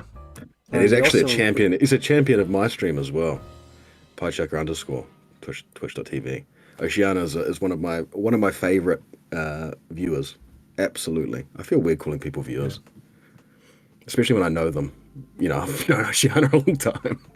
Just a viewer. That's all he is. He's not just a viewer. He's not. He's a mate. Vive Leroy actually gave a €2 super chat saying, I will never sponsor you. Thank you. Yeah, that cracked me up. Thanks, mate. Appreciate that. I'll cover your project in a better light now. No, I'm kidding. So what I did want to say was, if this game, the upcoming sequel, is actually starting on PC rather than being a mobile game, then that would be amazing. So to transition from making a strategy game and then putting it to mobile and then commencing development on PC to start with, that would be very great and promising. If it's just a mobile game that he's starting to develop, well, you know, it is what it is, and that's fine. Yeah. I'm not going to play a mobile game. If he ports that to PC, maybe. But we'll see. Oh, we've got a piece of art hot off the press from Zenmos. Have you seen this? Oh, do we? Yeah. Let's get it. I won't spoil it. Let's get it on the stream. It's fantastic. I'll grab it. Hold them over while I grab this. Is anybody going on holiday over the Christmas break? Is anybody going overseas, or you're traveling within your countries? Are you excited for any trips with family or by yourself, maybe with a partner? Halo Reach is amazing, but gaming kind of peaked during Halo 3, the period of time. Listen, I know this is controversial, but I genuinely think Halo Reach is a better game. I know I just played a lot of it, so that might be bias, but Forge was amazing in Halo Reach. The campaign was amazing. Even the legendary campaign probably felt like the... Legendary campaign? Yeah, the legendary campaign probably felt like one of the best legendary campaigns in the Halo franchise. I think that was the peak of Halo. Especially Halo multiplayer. Because, I don't know, did you play Halo Reach? I did, and we've been over this before, but I think what happened was Halo 3 is the absolute peak. Halo Reach... I found Halo Reach good. I would agree with you, actually, on all the positive things about it. but it did seem to start what would become a downfall. It wasn't bad in itself yet by any means. A lot of die-hard people were put off by the basic change of the battle rifle to DMR from triple shot to single shot. People found it to be the beginning of a downfall, but it was still good. One thing I tell you what was great about Halo Reach was how you could unlock all of the customization by just playing the game. That felt good instead of having to fucking, you know, how like even like that's probably the friendliest model that we get these days. Is like, oh, you can only pay for aesthetics, you can't pay to win, which, you know, we normally go, thank God. But back in the day, it was, you know, if you had a really sick get up, it was because you were fucking good at the game, you know. Yeah, that's true. And that was actually an interesting transition period, because Halo Reach came out with that point system where you could progress and unlock and buy things.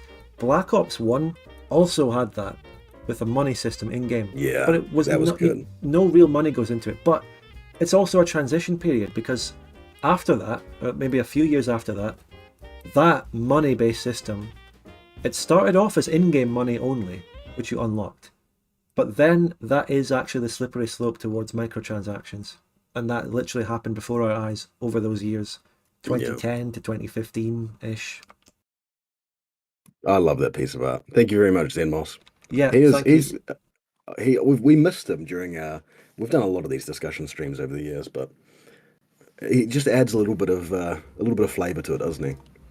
Yeah, that is I forgot, I put it on the stream, but we were still talking. But yeah, that is beautiful and creative. Yeah. You as a Christmas tree and me as a fire.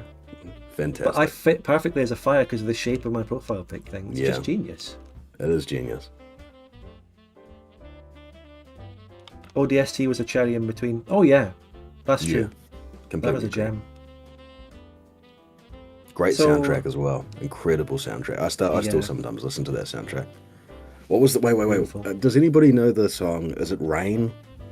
Off the soundtrack. I remember I would have been. No, I'm not even going to tell that story. Let's carry on. Listen, let's not get off topic. We're progressing.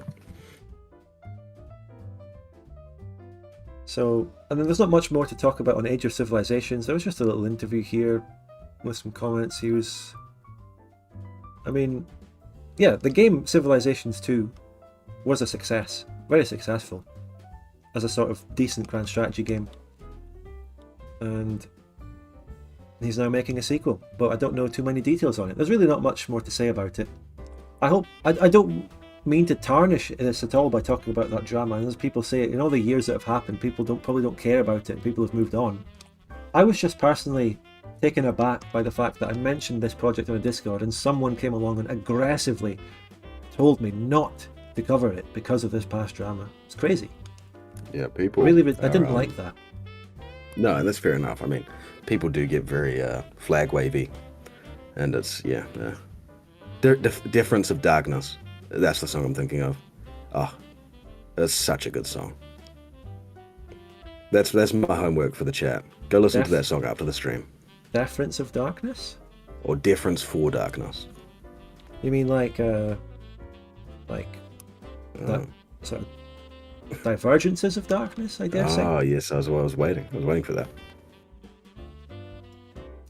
So, that's a timestamp. Key that in. That's our Age of Civilization 3 brief introduction. And of course, by the way, I've linked that forum that we were on. It's interesting to see someone centering the development of a game around a forum. It's old school. Yeah. So if you want to go and check that forum out, there's active threads ongoing discussing the upcoming game, where you might be able to glean more information if you read through them. And if the word forum is making you feel uneasy due to certain forums by certain companies with huge sums of mouth breathers, I'm sure this forum is not like that. You mean the Paradox forum? I do mean a Paradox forum, yeah. Oh, I was trying to be subtle. We don't do subtlety around here. Well, sometimes we do, and normally I don't understand what you're trying to say, or vice versa. So, let's move on to Crown of Hispania, the project by Europa Universalis 4, content YouTuber. I stopped myself saying content creator, because content creator is now a normalized phrase within my vocabulary. I say it. But I also see how it's a cringe phrase. So Yeah, it doesn't YouTuber at feel least. good. Yeah, it doesn't feel good. It's like it's really corporate. Content feels like a synonym for slob. And I did say this, and a guy who actually commented earlier on the stream pointed out my very first line in Victoria 3 video was about consuming content, and I sort of think, actually, yeah, that is a corporate word that has been normalized. I should have just made the point without saying consume content. Should have just said, if you watch a film, you can just watch it once. Vive Leroy is a EU4 titan. Vive That's Leroy what he is an EU4 edgelord. Edgelord. Lord of the Edge. And he can turn it off because he's got a very serious game that we've got here, and it's very interesting. And let's get into it because there's some really interesting things to talk about this game. Yeah. Just quickly though, next 5% content creator is at least more accurate than influencers. I don't like the word influencer, but I would actually use the word influencer as a pejorative. So if I were to call someone who makes Paradox videos an influencer, that would be me going, well, all they do is just shill. I'm not saying that about anyone, by the way. If I were to use it like that, it would highlight the fact that they make sponsored videos rather than their own original content. Which would be I'll like tell a you YouTuber. one term I do like is niche micro celebrity. I really Niche enjoy micro niche internet celebrity. Yeah, because I That's like me. to, and then me, I'm a niche nano celebrity. By relation. Well, I guess if you want to put it like that, I mean, calling me a niche micro internet celebrity does necessitate that you have to call yourself that. So I wouldn't use it. Well, that's the goal. The goal is to become niche macro internet celebrities. Yeah. Niche mega internet celebrities, to use another Greek word for big instead. Alright, Mudsby, calm it down, mate. Yeah, fucking hell. He's been off today, actually. He's been off. He's been drinking. Oh, I forgot to mention in the intro, when we were talking, a brief rundown, in that Victoria 3 video, in the comments, you know, after a bit of dialogue, you know, I can say the drama, the antagonism, the problem that was had with Bokoen is over. You know, what was said has all been said. I have my point of view, he has his. Neither of us have really given up on a point of view on it, but we agree to disagree. I'm not going to shit talk him anymore. It's over. It's over. We wish each other a Merry Christmas. It's a Merry Christmas truce. And you know, all the best to him and his channel. Absolutely. Can we still shite talk him, says someone in the chat. Well, it's not, I don't want to police what people say too hard, but I'd rather you didn't in my comments anymore, especially after a truce. It would, you know, it looked terrible. So just, it's over. The war, we have peace. We're peacing our time. Merry Xmas, in brackets, war is over. Like when Neville Chamberlain announced peace in our time. It's like that. Right, Scott? That's only a reference that he and Boy 4 people would get. I don't even know who Neville Chamberlain is. I'm thinking more Herbert Asquith. Did he ever? I don't know. Whoever came back in 1914 and said, peace in our time. Germany won't invade Belgium. Peace in our time. Alright, we're talking about the game now. No, I just want to point out to Mr. Face in the chat, the first one there is not pieced. There'll be more on that later. Bokoen is pieced, and all the best to him. But there's other people out there, which I can dedicate more of my hate to. No, I'm joking. I'm joking. Can we pick a new YouTuber to hate on? No, don't hate on any YouTubers. Okay? No. No. Forget it. Okay, let's move on. Let's move on to Crown of Hispania. So what I've got here is from his Discord, and it's the giant information page which we can go through. Crown of Hispania. you want to either read the intro here or take us through what this is, Piechucker? So I've just seen Woven say I hate Piechucker, so it looks like they've actually turned on Oh, me. God. Unfortunately. It's all because I didn't give you a big Christmas bonus as well. Crown of Hispania, you'd like me to read this? Okay. Sure, if you're the voiceover man, you're gunning for a job with Crown of Hispania now. So Oh yeah, true actually. I didn't even think of that. Yeah, Viv Leroy could hire me. Crown of Hispania is a grand strategy game. Discover Iberia in the 11th century, a region disputed between Christian kingdoms and Moorish lords. The game begins in 1035 with the death of Sanchi III of Navarre, the peninsula's greatest Christian lord. Prior to this, in 1031, the Caliphate of Cordoba collapsed, dividing the Muslims of the peninsula into more than 20 taifas. What is that? Taifas? Wait. Let me just pull up the image on my own screen so I can read it. I was just pulling it up. What is it that Joe Rogan says whenever he has to pull something up? He talks to his boy. He says, Jamie, What's pull the it name? up. Jamie. Yeah. Jamie, pull it up. Jamie, pull it up.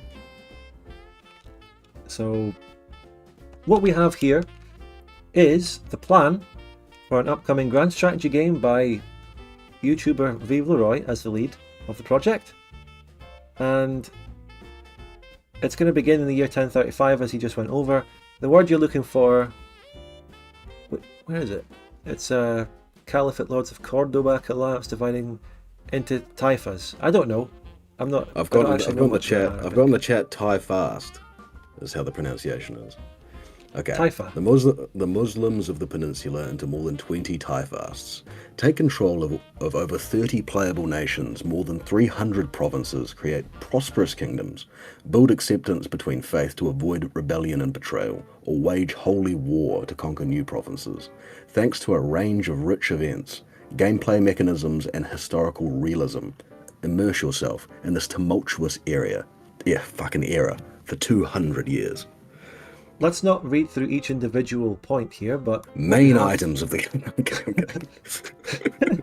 game. Main items of the game. Pace of game. 4 ticks per day. Provinces system. Each province system.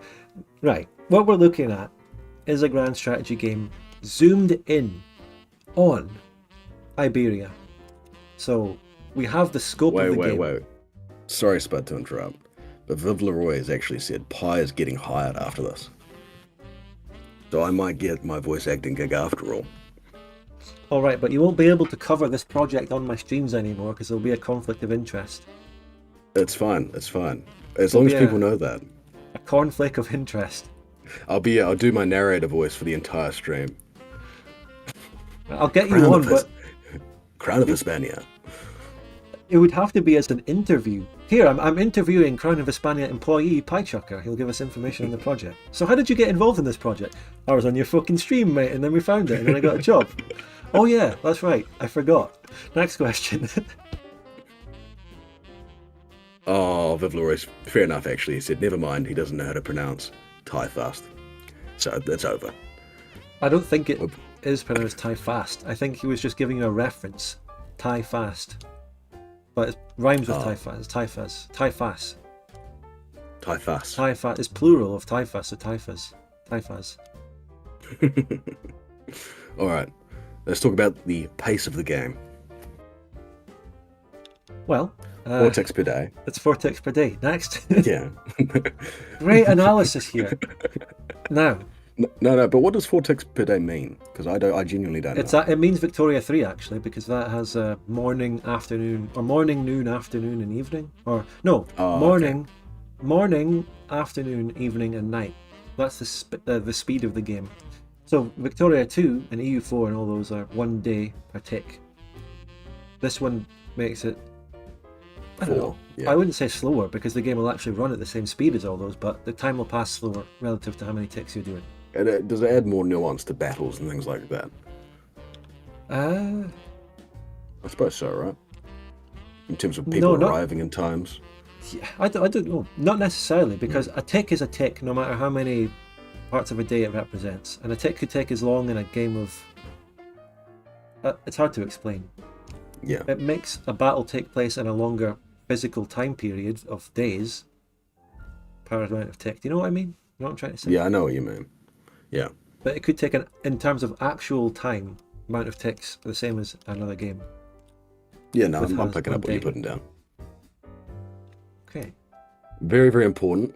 Population system. So this game's going to have pops, which should make everyone excited. That's the first point. That's the main thing here. Yeah, that's the big thing. That's huge. That is large. Living large. It has a pop. It aims to have a pop system. It's still early days, but that is. So my point about that and the fact that it has a pop system is that is a fantastic thing, which instantly increases my excitement and interest in the game, coming from a Victoria 2 background, loving a pop-based game. But it also comes with difficulties and challenges, as I'm sure Viva Roy will be aware of, for actually implementing, because these pops are going to have promotion and demotion between about 5 or 6 different professions. And it's going to have pop growth, pop decline, and migration. So what it is ambitious. So that is And the we thing like about that. it. We like it. that. Yeah. And it's not overly ambitious. I mean, it's quite ambitious, but it's not ridiculous in terms of the fact that we've only got the 5 pop types here, which cover a lot of ground. And I think that's quite cool. It's not, it doesn't feel like the, how when you get the, what do you call it? Feature bloat. Things just get bigger and bigger and bigger. I like how this feels very well thought out and planned. Yes, I agree. It's a strong vision, eh? The scope is very well narrowed into Iberia and 5 pop types, and those pops are peasants, city commoners, burghers, nobles, and clerics. That's it. Yeah. Those apply to either Muslim kingdoms or Christian kingdoms, and they've gone with neutral words so that you can have Muslim peasants, or Christian clerics and Muslim clerics, or whatever. I think it means clerics as a religious thing. And if you read the first dev diary of this, which I'm not going into any actual dev diaries to read them on this, but I did read them myself. So the first one goes into, I don't know if it is the first one, but there is a dev diary talking about pops. He's done historical research and got data based on censuses to map out the population that's going to be in the game, which is good. And the population is going to be like 97% peasants, to be realistic. It's going for a realistic population distribution and stuff. So there'll only be like 0.01% nobles and things like that. So, and the fact that it has a pop system taking place roughly in the same period as Crusader Kings is going to make it different. So it's laid out how it's going to be very different from the equivalent Paradox games by having a pop system. And by focusing on one. Feature creep, said someone in the chat. That's what's being avoided here, because he's laid out the scope of the game right now. Yeah, and he's mentioning things as well. He just said Muslims get less peasants as they had bigger cities at this period. Yes, I remember reading that in the dev diary as well, that's right. Yeah, and I think a very important point to make here as well is that this game will have characters. Yeah, you can see it's written in here, and estates as well. So it's got a lot of ambitious features: characters, pops, estates, and stuff. A court, a council, mission tree, technology. There's going to be a lot. That's a lot. And he's also got the what do you call it? What do you call that? A roadmap. There you go. Yeah. So we're currently in the pre-development phase as he's planning it out, releasing dev diaries and stuff. And then he hopes to be in development by April 2024 for a year, and then released in spring 2025. Now, let's face it, these sorts of roadmaps, things will come along. This is only just an early sort of draft plan, but spanners always come into the works. Things will always come in. I wouldn't expect this to be exactly the roadmap that gets strictly adhered to, because things always come along, development takes longer. For things, you find bugs, this all happens. While we've got him in the chat, is there anything that you'd like to ask him about his thought process around like something that I'd be interested to know is how long have you had this idea? Like, and how long has it been something that you wanted to do? Because it'd be really interesting to sort of think about, because it's obviously your content is mainly comedy, and now this is a very serious thing, and this is, and you've taken this very, very seriously. And so it's interesting. There's an interesting contrast and juxtaposition here. Yeah. So Wally responds to that in the chat. He's also going to be. This is unlike OpenVic. This is an actual commercial thing. He's going to be setting up a company, hiring people, and all of that. Which is all. Yeah. It's a massive risk and a challenge to undertake in your life as well. So we wish him the best in that regard. Absolutely. Yeah. Absolutely. So we absolutely wish him the best on that. Yeah, game development is not free, and this is ambitious. It's and free if he if can pull it's this OpenVic. off. True, it is free if it's OpenVic. But if he can pull this off, it'll be seriously impressive. I guess the trade-off with OpenVic is people are doing it in their spare time as volunteers, but the game, we know what we're doing. We're just recreating a game. It's not like we're coming up with an original scope and ideas like a new commercial product. That's the trade-off, I guess. And being a commercial thing, being able to hopefully pay devs means that they can dedicate full-time, become full-time employees of this, which should allow it to be developed in a very timely fashion, maybe within the scope that is laid out here, the roadmap, or maybe not. And then a bit of an example down here of more research on the population. So like characters and pops of every province have already been laid out in spreadsheets, which you can see in the dev diaries if you go and read them. There's a link to the Discord in the description, by the way, and there has been the whole time. I was also interested to see how large the team is so far, because he's done significant work in terms of the planning, and I wouldn't be surprised if he had several people helping him because it's quite robust. Here we go. He said, I got this idea for a long time now. I wanted to try to create something after my master graduation, and as I realized it would be possible with the help of other people and skills. Yeah, very nice. Yeah. What did you get your master's in, if you want to share that? Because that's interesting. Is it history? Because that makes you very qualified. So, I mean, after I released that, I'm bringing up OpenVic a lot because it's, you can compare it, because I am a YouTuber who made videos delving into the idea of development of a game. It's very different, obviously, to develop an open source game as a recreation than to start a new project like this. But there are parallels from a YouTube video maker going from that to making more of a game. So we can relate. And what I found, the positive part is what I found after making the first Open Victoria ? Video was just blown away by the amount of people who are coders and are developers who came and were so enthusiastic and positive and wanted to be on the project. And Vive Leroy might be having a similar experience to that as well. He might be finding lots of people coming forward and going, yeah, damn, I want to get into this. This sounds like a great project. It's different though that you're going to be looking to hire people as full-time developers. The people on OpenVic have... If OpenVic became a commercial project where people had to be paid, they'll be taking a massive pay grade, everyone on it, because they have other jobs out there. Yeah. A pay cut, I think. I don't know if I said. Yeah. They would be taking a pay cut. Viv Leroy, because we have you, is there anything in particular that, or one thing that you'd really like to draw focus in the game? Like, what's something that what are you the most excited about developing? What mechanic? It's like it's like when you play chess by letter. It's an interview by letter. Now we wait. Oh yeah, the favourite feature I'm definitely looking forward to doing is Brutal Holy War. The feature I'm looking forward to most is Waging Holy Jihad. I tried to get around saying actual. That's the stream. Fuck now. Jihad just super means chat. struggle. Listen, we all have jihads every day. Oh yeah, like you know what? And there's a German word for struggle as well, but I'm not exactly going to go around saying it just because it picks up the wrong algorithms is all. Even in the context. Okay. Well, listen, they can detect between the voices.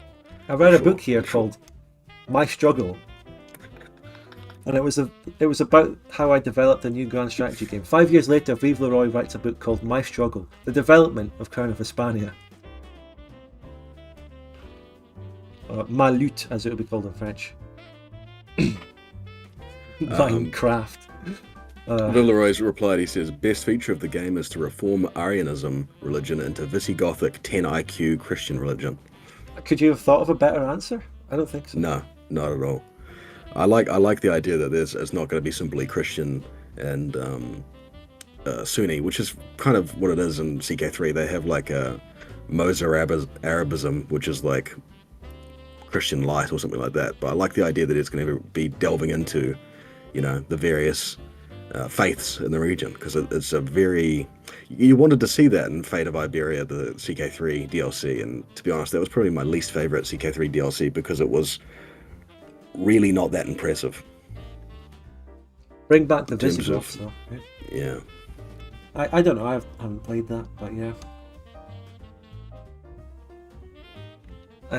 You have played that. We streamed that together. Throne of Criberias, I don't know. Oh yeah, I tried playing it, yeah. Yeah, no, you didn't enjoy it at all. I don't remember too much. I remember I backstabbed Greenfalls in that game, and he's never forgiven me. It was pretty bad, to be honest. Is that the YouTuber that we're going to start a new drama with for that? Yeah, Greenfalls. No, I love Greenfalls. He's great. Yeah, we love Greenfalls.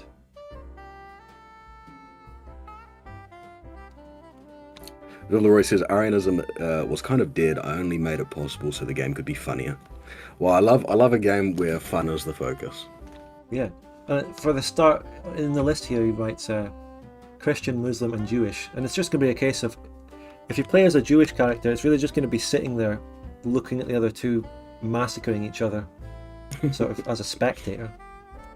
But then, if the game lasts long enough, you'll get to the Inquisition. And, he's killing him, and then he's going to kill me. Wait, so what's the scope of the game in terms of the end date, if there will be one? That's a good question. I don't want to ask too many questions. I don't want to turn this into a kind of interview. We're just chilling, but that's my only question. Of course. But I wanted to make sure that we did a good job of, because clearly there's a great plan here, and I want to make sure that we don't miss anything cool that he's excited about. I think the most impressive thing about Greenfalls is he's got like a massive Skyrim video from like 20 years ago, and it's got like a squillion views. Yeah, that's a very interesting topic though, because having one video that just blows up for no reason, it's a blessing and a curse, because it is, yeah. It can do well on its own, but it's not going to do that well for your channel, because what you want in a YouTube channel is what I have, which is consistency and getting 30,000 people to turn out for each one of your videos in the series every week, or every 2 weeks in this case. Well, not only that as well, but if you look at your most popular videos, Spud, you regularly, on a yearly basis, beat your most popular video, which is always a good sign. I guess what I have is consistency, and that's... Yeah, that's what I mean. Yeah. We've got Viv saying the game should end around 12:50 after the Albigenese Crusade. If it was your question. My God, around 12:50. Well, I don't know what that is either, so Albigenese, it sounds Italian. But, so it's going to be starting in 10:50 and ending in 12:50, so it's got a narrow scope centered around the Christian and Muslim kingdoms in Iberia in those couple of centuries. So that's it. Did you just say it starts in 12:50 and finishes in 12:50? Other way around, or not the other way around, but 10:50. Yeah. Pretty sure I said that. I was about to say that's a very narrow scope. Yeah. It's a...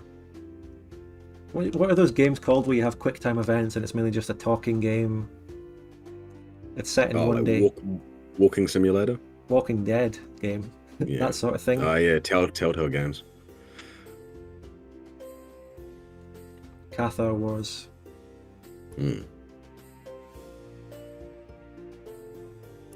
All right. So are we moving on? Yes, I think that's a good introduction and overview. Yes. Which the game, in terms of the theme of the stream being hope for 2024, that game, according to its own roadmap, won't be released in 2024. But throughout that year, it should be something that we can pay attention to and watch the development of and read dev diaries. So Absolutely. we'll mention it now and again in future streams, perhaps. And we can also be on that guy's Discord and watch it there, and anyone else can by joining it. So, like Gilded Destiny, just something to pay attention to and hope for. We genuinely, just like, by the way, I didn't think I actually said this for Age of Civilizations 3, but we wish him and we wish that game the best. And we also Absolutely. wish Vive le Roy the best in terms of being successes. Oh yeah, anyone who's Making trying a company or something, whatever. yeah, exactly, trying something so risky and bold, that's always impressive. Yeah, it's taking a way bigger risk than I am with OpenVic. I mean, it's not a company, it's open source, it's low risk, These guys are going out on a limb, starting a business. That's huge. That's a massive risk and a massive thing in someone's life. What have we it's got next on our list? In the case of Age of Civilizations, it's already been a success for that guy because that game was popular. But what we have next, now this is where things get interesting. What we have next, what we actually have next here, ladies and gentlemen, is let me take a timestamp there. Yeah, I've got that. Roblox Victoria 2. Okay, listen, just drop that bombshell. But Leroy said, "Thanks a lot, guys. I still have a lot to set up, but if I don't give up, it should come one day." Yeah, and listen, when we talk about the game, it's awesome to have you on the stream so we can throw questions. We can throw our stupid questions at you and get a little bit of a deeper, richer insight. It's cool. Yeah, I dropped this bombshell. I didn't lead up to this at all. I didn't build this up. Yeah, I didn't soften no. anything up. Just Roblox Victoria 2. Yeah, so you've been playing a lot of this. No, I haven't. Roblox, and then you found this during. No. Right now, I can say truthfully to you, I've never played Roblox, and I don't even know exactly what it is or how you play it. And I'm genuinely baffled as to a game which apparently is just these weird block men running around can turn into a fucking strat. I have no idea. I don't know. I've never played the game. So what the fuck is this? And this is genuine. I wouldn't be covering this if it didn't if it wasn't apparently real. And I'll show you a video we can react to. It's real. Somebody said it's Gmod with Lego, which I've heard before. I've heard it compared to. Okay, but then how are you getting a strategy game out of it? Yeah, no, that's a very good point. How? To be fair, like with Warcraft 3, you can do some crazy things as well. People have done crazy things with Warcraft 3. Yes, there is a Warcraft 3 first-person shooter. Wait, is there really? Yes. I didn't know that. That's insane. Yeah, there is. They're not very good, but No. I've seen strategy games in Gmod too. Well, I don't know. I don't know about that, But this is real. World of Revolution is an unfinished product. Well, okay, this is the better line to start with. That's not really a rundown of the project. Teaser. In the World of Revolution, you shape history, leading your nation from 1763 to 1900. This immersive grand strategy game takes place, or places you in a world on the brink of change. As your nation's leader, strategic decisions define your path. Forge alliances through diplomacy or conquer rivals with military might. Your choices, from the First French Republic to the American Revolution, hold weight and consequence. Be a cunning strategic leader to secure global dominance. Join the game and seize your destiny in World of Revolution. And this is not finished yet, but it's upcoming, possibly very soon, possibly like in I think it was like impending release from what I heard. It's very soon. Oh yeah, by the way, super chats. Thanks Piechucker for pointing it out. Yeah. Super chats increase Piechucker's Christmas bonus. and they allow me to buy a new PC and pay tax. Yeah. So what do you think of this, Piechucker? I don't know what to make of it, to be honest, because like you said before, how the hell have they made a strategy game in Roblox? The only thing I've ever seen of Roblox is Donkey made a video about like a bunch of really terrible Roblox games. And I remember watching that, and that was quite funny. It was like a terrible Family Guy game or something, and it was more making fun of how janky and trash the game was. But yeah, look, like that's my experience of Roblox. So I'm thinking, how the fuck have they managed this? Yeah, and I also have to point out that this project, if you go onto the TGC, the Grand Combination Mod Discord server, is it this one? Partners.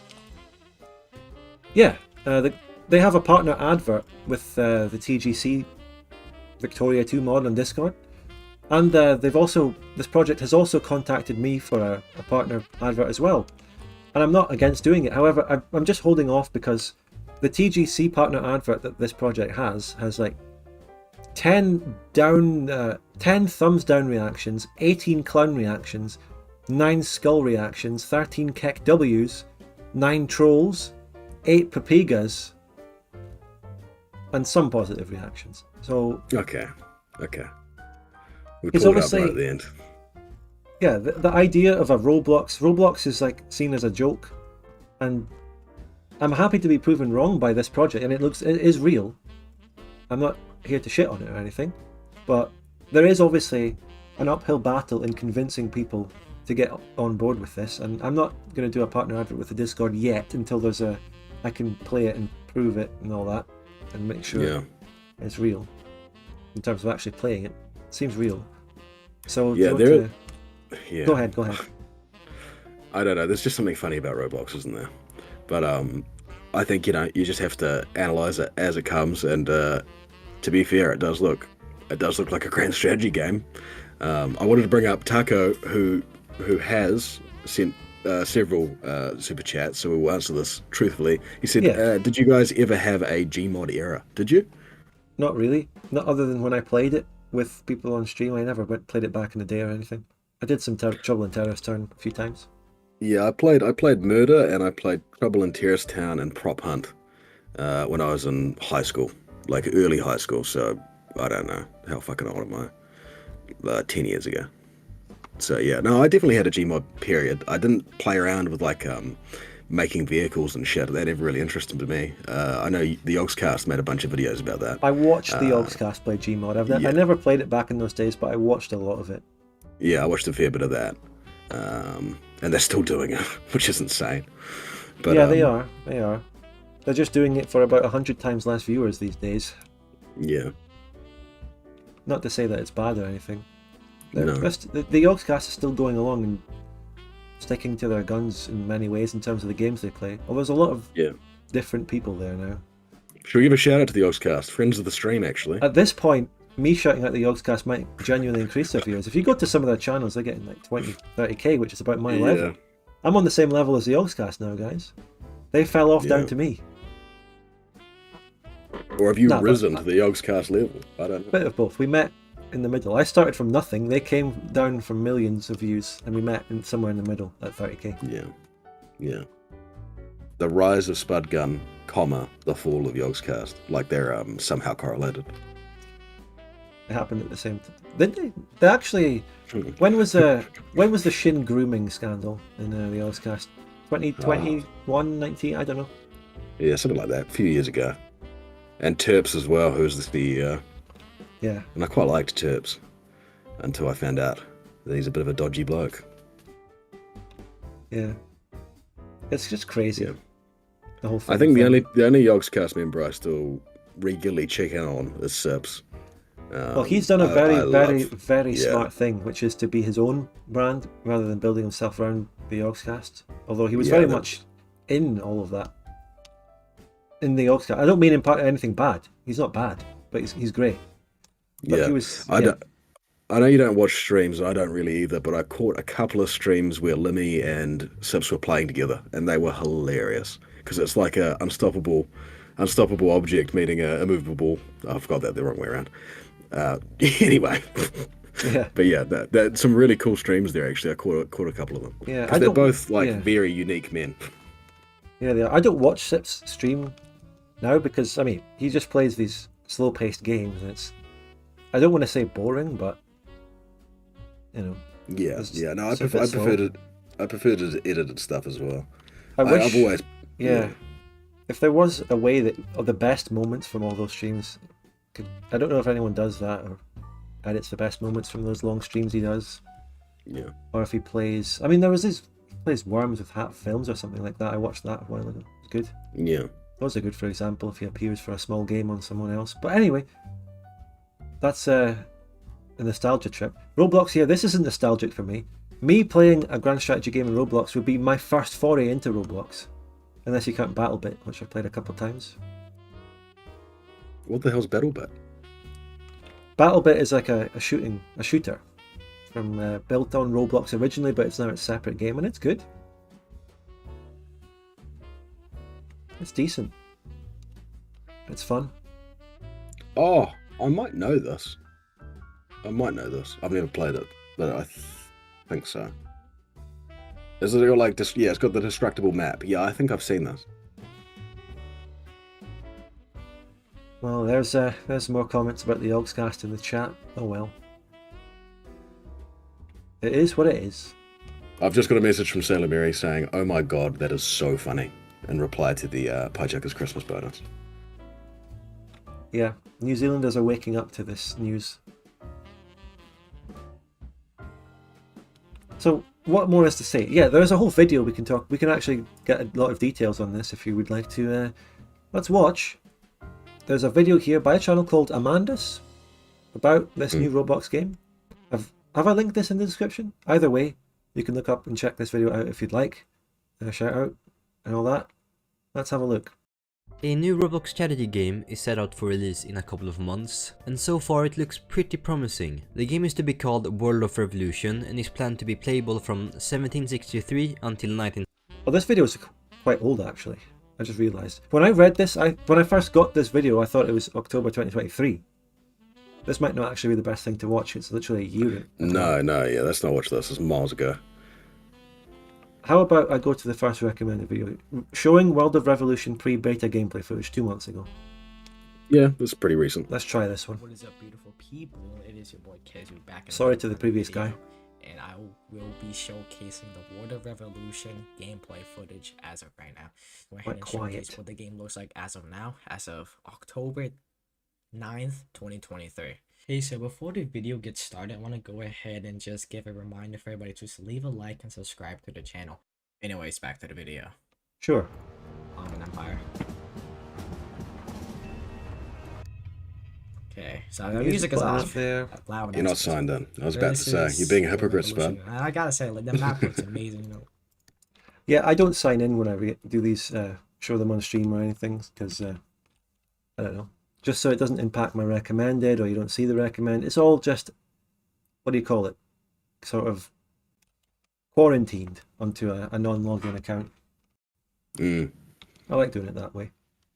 So all of my recommendations are just video essays about films.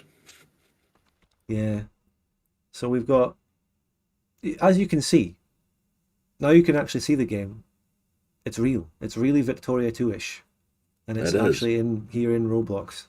Yeah, and look, they have an actual POB system. Yeah, that's insane.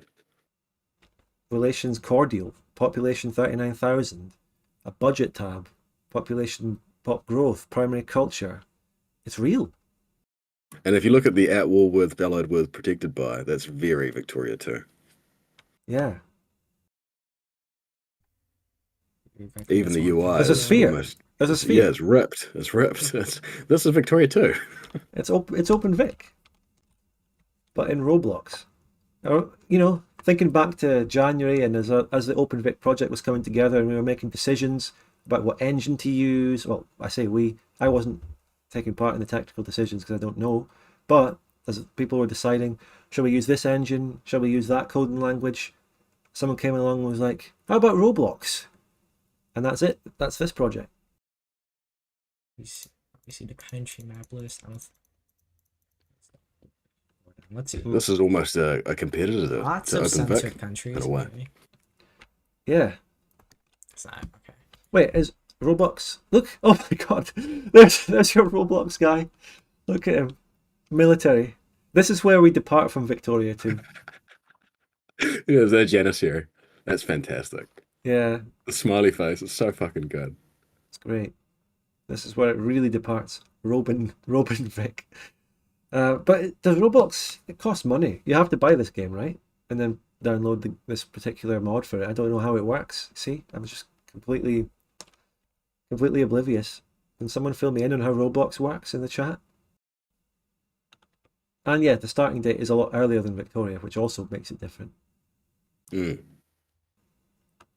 We get to have some 7 Years War. It's all free? Yeah, It's all everything Roblox is free. Yeah. Wow. Which we were actually briefly talking about before stream, that the gentleman who was the lone developer of Lethal Company learned his trade by being a Roblox developer, which is quite interesting. Oh yes, that was an important note as well. So Lethal Company is a very big success story coming from a Roblox background. Yet I think people regard Roblox and things coming from Roblox as a joke. But when something comes out, improves itself, and is great, even from a Roblox background, people can obviously accept it and look past that. Like BattleBit, like Lethal Company, and possibly, when this game officially comes out, this as well, maybe. Probably. Looks fine. Looks like they're progressing ahead with a very much Victoria 2-esque game. I think that's a good point. I think that's a good point you make, because like Gary's mod gets it a bit as well. You know, you'd have to ignore all the incredible, bits of creativity that have come out of Gary's mod if you're going to talk about, some of the really embarrassing roleplay servers that they have. It's not fair. It's not fair to Gary's mod. You have to take the sweet with the sour. Yeah, and as Next Viper points out in the chat as well, there are darker aspects to the background of Roblox because it's effectively a children's game, and there's all sorts of scams and manipulating children. There could be horrible aspects to it as well. But as long as this is all professional, and there can be success stories out of it, as long as there's absolutely no terrible things going on to children. You click on the military tab. Oh, okay. Ottoman military overview. You got the Ottoman unit scan. What I say? Yo, build just build. Yeah, you still there? This looks amazing. I just started playing the video again. I was just going to say it's hard to hear. The video's a bit quiet anyway, but you get an overview, and you can, if you want to watch this and actually fully experience what the video is saying, you can watch it. There's a channel and all that. Absolutely. Super chats, the Christmas bonus. I need it. Where have the super chats been for a while? We've dried up. Even just $1, even just a humble gentleman's dollar super chat. They'll listen, ask a question, we'll answer it truthfully, we promise, unless it's rude. Unfortunately, or terribly rude. In the time since the last super chat and now, say like an hour, the amount of electricity that I've run, having my computer on, has taken away Piechucker's it's gobbled it up, hasn't it? It's gobbled it all up. It's gone. Oh, it's fucking heartbreaking. Just the electricity of having my PC on doing this stream. Listen, listen, Spud's killing me here. I've got. He may as well be the boss from Lethal Company. I mean, help me make quota with my Christmas bonus. Help us meet our quota. I've got a tax quota to meet and a PC build quota. We'll talk more about my PC build on the comfy Christmas, pure chatting, pure nonsense stream on Saturday. There's research here. Okay, look. Army, Navy, Commerce, Culture, Industry. In the research. Yeah, I don't know if this is independent. Oh, Taco Man's given us a wonderful super chat, and the message is it's controversial. Shall I read it? Yeah, but if you want that, then go to his bloody channel. It's there, it's linked. It's linked. If you don't want Spud Gun and you just want Piechucker, then go to his Twitch, turn this off, and just sit and wait for the next time he streams. You might be Whenever waiting. that will You be. might be waiting. You might be waiting a minute. Oh, Thank you for the thank you very $1.99. much. Yeah, thank you very much, Taco. And we've got Ed Sheeran as well. Perhaps Sheeran. even the Ed Sheeran, $2 Canadian. He says should be enough to buy gift wrapping. Yeah, cheers. Thank you. Thank you very much. Thank you Well, how much both. power? How much electricity? How much? What kind of timer are we on? You've got 5 minutes until your Christmas bonus is gone again. The 3 is a Let's lot. see a bit. Oh, about this. Taco's dishing it out. Taco's dishing it out to me as well. He's only funny on Spudgun channel. Oh, I bring out the best in you, is what he's saying. You do. Oh, you do hold bring on out a the minute. best. Why is this? Why does that character there look like an anime fucking thing? Yeah. What's that? Yeah, maybe we move on from this, Spud. We cut our losses. Well, just let me zoom ahead. Wait. We can look at the map. We can look at the map. China's country. I mean, 5.3 Let it move million around the map and population. zoom around. Like, I think this is before like the fall, the 1700s. I think this was like the peak. You can see the 13 colonies there. But Great Britain, yeah, Great Britain. It says, oh, this is pre-India. Pre-India. Oh. You get the Chinese Empire. Yeah, we can move on from it. We actually do have the entire Espiocracy to cover as well. That's the next thing. We do. But I want to be honest as well, Spud. I've got a terrible piece of information for you. We were asked earlier, are there any games that we've been playing recently? And I've recently started playing World of Warcraft again. You playing World of Warcraft again, are you? Well, we're gonna have to. That's just gonna lead on to that entire discussion where you say something about World of Warcraft, and I point out how I've never played it. No. I'm just saying. All I'm saying is that I've made a terrible choice, and I'm playing World of Warcraft, and I'm sinking terrible amounts of time into it, and having the nostalgia gas, enjoying it very much. The delay on the alert for that super chat is insane, but thanks for them. At least stream your World of Warcraft. How about that? I don't know about that. Maybe. I will get over it in 2 months. You're probably bang on right. Someone's calling for an intervention, Spud, from you.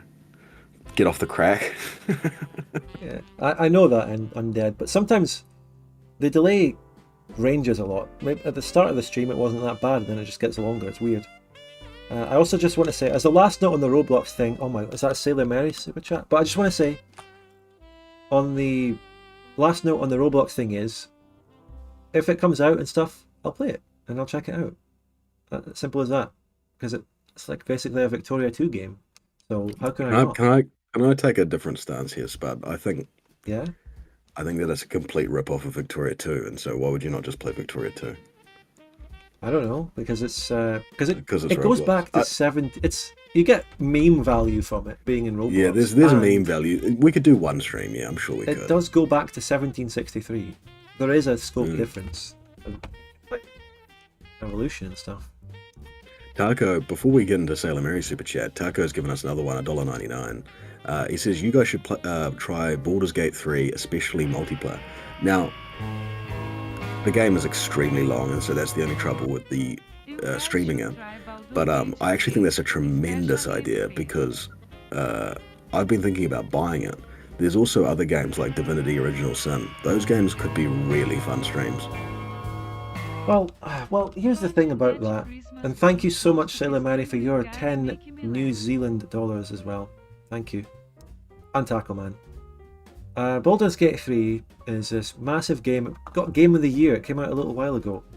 I've never played any game in that genre. I don't know it. The game's already come out and it's done the rounds. I don't know. Huge. It just doesn't seem to be something I'm interested in.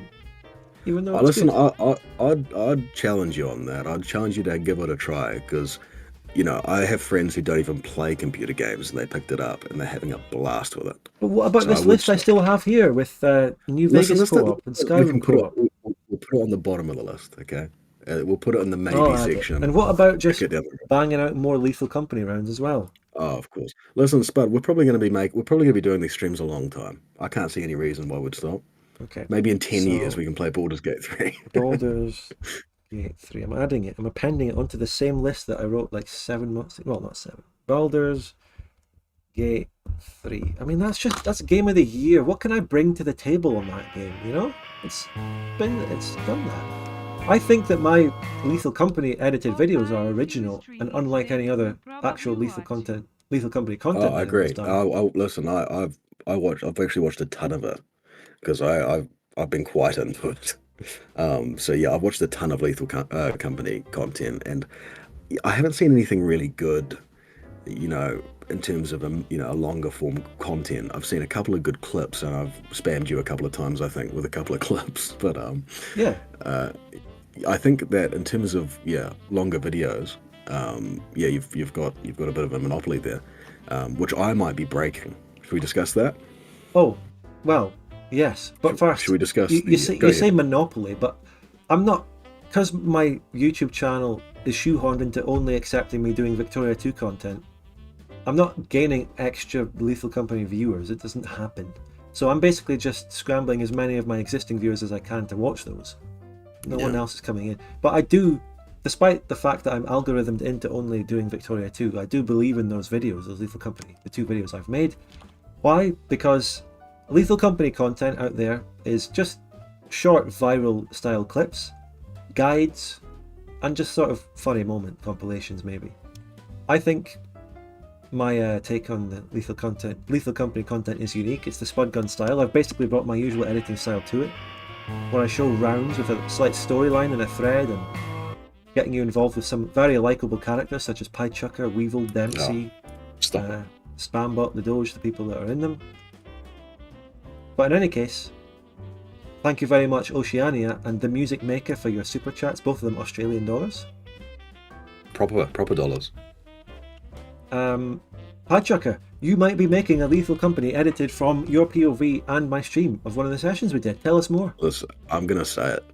I might not. It's late. It's not about might. What I'm saying is I definitely will. I'm gonna say it. Doesn't say it. Fails to say it. He fails to say it. I'm gonna do it. Doesn't do it. No. Listen, I promise here and now that I will definitely make a Lethal Company video, and it's going to be awesome, and it's going to be on the Piechucker channel. It's going to be the first video that will remain on the Piechucker channel. It's going to be great. It's going to be fantastic, and I'm going to aim to have it out by the end of the year. That's the goal.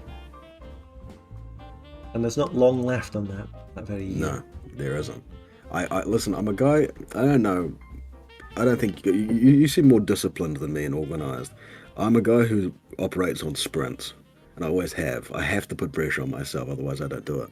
Like, and you probably remember that when I edited Napoleon's Legacy, where you'd be like, just relax, edit them in your own time, and I'd be like, I'll have one to you in 2 days, and you know. Where even is Piechucker's channel? You can't compare different people like this, because for me, this is my job, so I do it. Yeah. For you, it's a sort of a bit of a hobby. I did pay you for those Napoleon's Legacy videos, but it's not exactly your job. It's different. People operate more on, if they're doing it as a hobby, people might operate more on just whenever they happen to be inspired to do a little video every now and again, if they want to make a video as a hobby. For me, it's my job. I used to do it just as a sort of inspired hobby, doing a video every now and again, but then it just gradually, I did it more and more regularly, and then it took off for me. Yeah. Piechucker is just built different. I don't know about that. You've just reminded me, by the way, talking about it being your job. The first thing I ever said to you, Spud, was a terrible joke, and you didn't find it funny at all. And we were playing CK3 multiplayer, and it was quite a large multiplayer, and so I was the new guy, I'm not really talking too much. And I said, Spud, is being a YouTuber like being a whore, a prostitute, a sex worker, and the fact that by working with video games, does it ruin the enjoyment of regular game playing? And it just didn't go over well. Nobody really laughed. It was a disaster. You should have. That almost was the end of Piechucker before he had even begun. It was. I nearly failed right at the pistol. Cancelled from the start as well for a terrible sexist joke. Yes, as well. Yeah, slapped right across the face by Sailor Mary for that. Yeah. Apologies to the sex workers in the chat. and respect. But did you just call Sailor Mary that?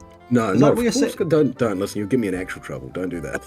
Why did you say that right now? Just I as didn't. I mentioned. Those two things were completely unrelated. Completely unrelated. Anyway, so there's all your Lethal Company stuff and the videos we've done.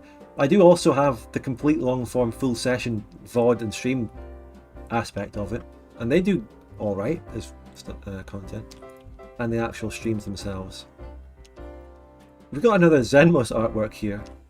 Yeah, I don't know about this one. I don't know A about this one tumor. at all. I'll put it on, and can you hold over the stream while I download it? Sailor Mary said, bruh. Tried to look up Piechucker's channel, and the search gave me a Dankicus Memicus video. Piechucker, is it over? It might be over. It might be, well, listen, several times it might have been over before it even began. We've got a super chat from Jake Donahue. Wonderful name, Jake. Your Victoria vids got me through the misery of writing a dissertation. Merry Christmas. Oh, that's a wonderful comment. It is. I appreciate it so much, Jake. Thank you very much for the $10 super Merry chat. Christmas to you and the too, kind words. mate. Yeah. Merry Christmas. Zenmos is actually insane. He is a bit. He is a bit. Yeah. We love him for it. Yeah, I don't He's know about that. fantastic and creative as well. Someone came along with a little comment. He said, I'm afraid the game tumor is inoperable. And I said, Lamau, and he said, inoperable. It's over. Why? So- What's with the wow? Do I say wow a lot, guys? Not really, no. No. I say sweet as a lot. I'm trying to stop Sweet that. as is your catchphrase. Yeah, You don't have to I say stop. it. That's your phrase. I say it far too often, though. You should start your videos. Be Oh, like, wow. hey It's World of guys, Warcraft. sweet as. We're back at you with another video. Yo. What's up, you bloody legends? What's up, you bloody legions? Me, your boy Piechucker. Back with another World of Warcraft video. VDE. Every Of course, vowel is wow. E. The wow is World of Warcraft. I'm so daft. You do say wow a lot. I don't know about that. You know who else says We WoW thought you a were lot? David Spade. Wait, you Oh, my say David WoW Spade. quite a bit and now you're playing WoW. Yeah. Are those two things related? Yeah. So we're supposed to be talking about Espiocracy, but Yeah. we've actually talked about it before and pointed it out, but unfortunately, on every past time we've talked about it, as well as this stream, it just happens to be the last thing, and there's like 47 dev diaries, and it's hard to gather information because it's just that many dev diaries. Let me just get it up on the stream. So this is Espiocracy again, and even though it's hard to talk about this because of the amount of dev diaries and difficulty of finding all the specific information, although I'll try. This is actually, out of all the games we've mentioned, this is the one that really tickles my fancy. Sorry, Gilded Destiny, I'm interested in that as well, but this one just looks polished and... Yeah, slick. It's just, I don't know, it looks great. And it's also a different, unique take on the whole genre, because it's focusing on espionage, spy agencies. You're playing as the spy agency of a country rather than the country. So it just seems, it's unique. It's very unique. Your Mossads. Your CIAs. Playing as the CIA. In New Zealand, our spy agency is called the GCSB. I think we've talked about it before as well, how Yeah. it must be so incompetent. They're very incompetent. They raided Kim.com, who we use his service, mega.nz. Oh right, Mega NZ, and also there's Mega NZ is the one where I give you files. Yeah, exactly. And that was made by Kim.com. It's Who is a literally a great- New he's a Zealand psyop. He's not really a New Zealander, he's Australian, but he's also, you know, he's an interesting man. He's an interesting man. Soy agency. So, what was I going to say about this game? Oh yeah, also, it's published by Hooded Horse. They're a publishing company, and they are a very good-looking company. They've got other great games under their belt. They also published Terra Invicta, which someone mentioned in chat. I actually picked up Terra Invicta. I haven't played it yet, though. I will. And they're also coming out with Manor Lords soon, which is also a very interesting upcoming project. Yes, Manor Lords look sick. I can't believe we haven't spoken about those. Yeah, I saw Manor Lords a couple of months ago, and it looks awesome. Yeah, so this Hooded Horse publisher are just Yeah. putting out some bangers. And Yeah, absolutely. Yeah. So, as you can see, 49 dev diaries, the most recent one being a week ago here. So, as you can see, development is ongoing. And yes, release date, it says 2024, which is part of the theme of the stream. That the upcoming year that we're about to head into could be great for Grand Strategy with new games, this being one of them. Shall we just go into the most recent dev diary and see what it says? Yeah, let's do it.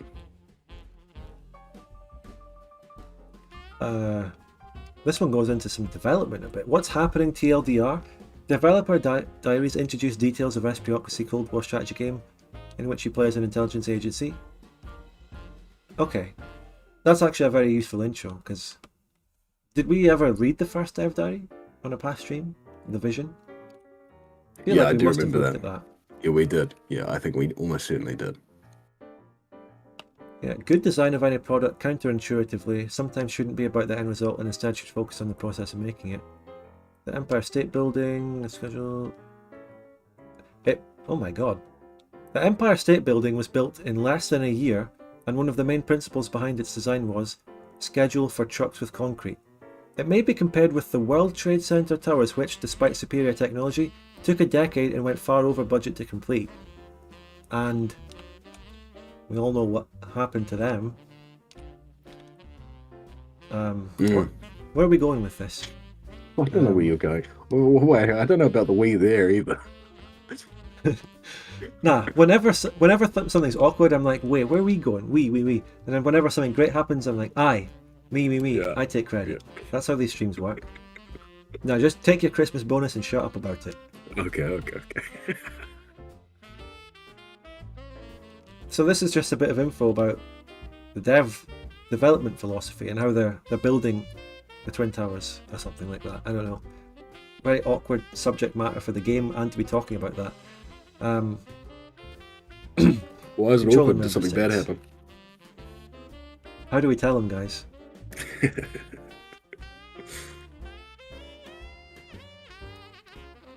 So, the game features the most influential organizations in the framework of actors. Primary gameplay around them is focused on control. Standard actors by default have full control over their actions. This is the unfortunate thing about it being 49 dev diaries and me not knowing what these existing things are. One day I will have to just read them all. Yeah. Listen, how about we put this at the top of the list for our next discussion stream, which is on life support because we need super chats to fund it. I mean, these streams cost us a lot of money. Yeah. We'll put it up at the top of the list. We'll put it at the top of the list and we'll research. Let me just try this though. Okay. So what's an actor? Sam Neill. Rest his soul.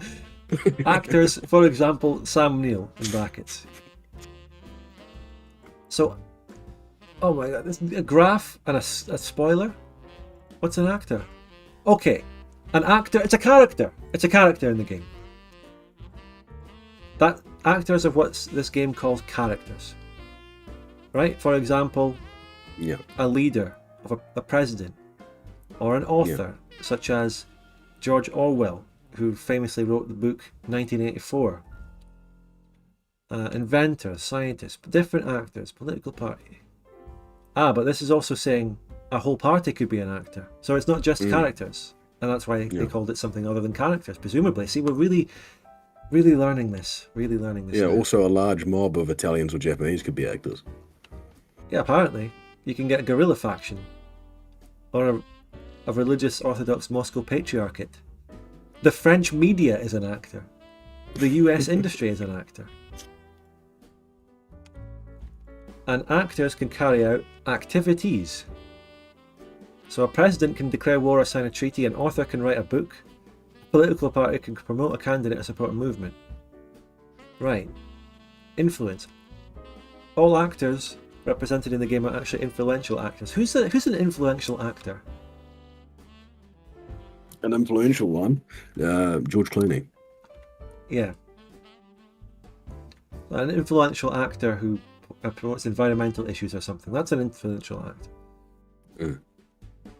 So, actors in this game, Great Man Theory is not in the game. The game's not built on Great Man. Roseanne Barr, for example. Yeah. Please move this discussion to politics history, says Dave. Ex-Discord moderator, who questionably still a YouTube moderator. The next dive down will explore contacts and targets. I have wishlisted this game, I believe. Well, they have a Discord. I will join that Discord later. But I'm going to join it on an alt because it's got to be spying. I'm not going to be me. I'm going to be going in as a secret agent and spying. You should go in as me, Piechucker. Okay. We should join the Discord. We should join the Discord as each other. I'll join the Discord on my normal account, but I'm going to go and get in one of those goofy masks with the glasses and the moustache. Yeah. That's pretty much what I look like, yeah. Gonzo. No, I'm not saying they're it's called you. Gonzo glasses. I don't Right? know. What's that guy's name? Famous comedian. Somebody knows. Gonzo? Nah. He's so famous. This game is anti-Great Man Theory, much like the recent film Napoleon, which spent like 3 hours tearing down a great man of history. Oh god, how terrible. Yeah, I didn't watch it, but Christ, some of the shit that Ridley Scott's been saying is just embarrassing. But it's gonna. The French I've said don't this, even like themselves. Yeah, I said this on I think a Vic 2 stream I did the other day. But one good thing to come out of Napoleon film is some great lines that I can put in videos, such as, "You think you're so great because you have boats." Oh, I can just see that in a Victoria 2 video. It's perfect. When you go up against a naval power. Which is confirmed in chat by the Groucho Marx, who was who I was speaking of. Aren't they called Groucho glasses or something like that? Yeah, alright. So now that now that we've gone off and read what actors are, yeah. Actors, the primary gameplay around them is focused on control. Standard actors by default have full control over their actions. For instance, many players begin with full control over their actor agencies. So, okay, right, so if I understand this correctly, there's various actors around the world and in countries.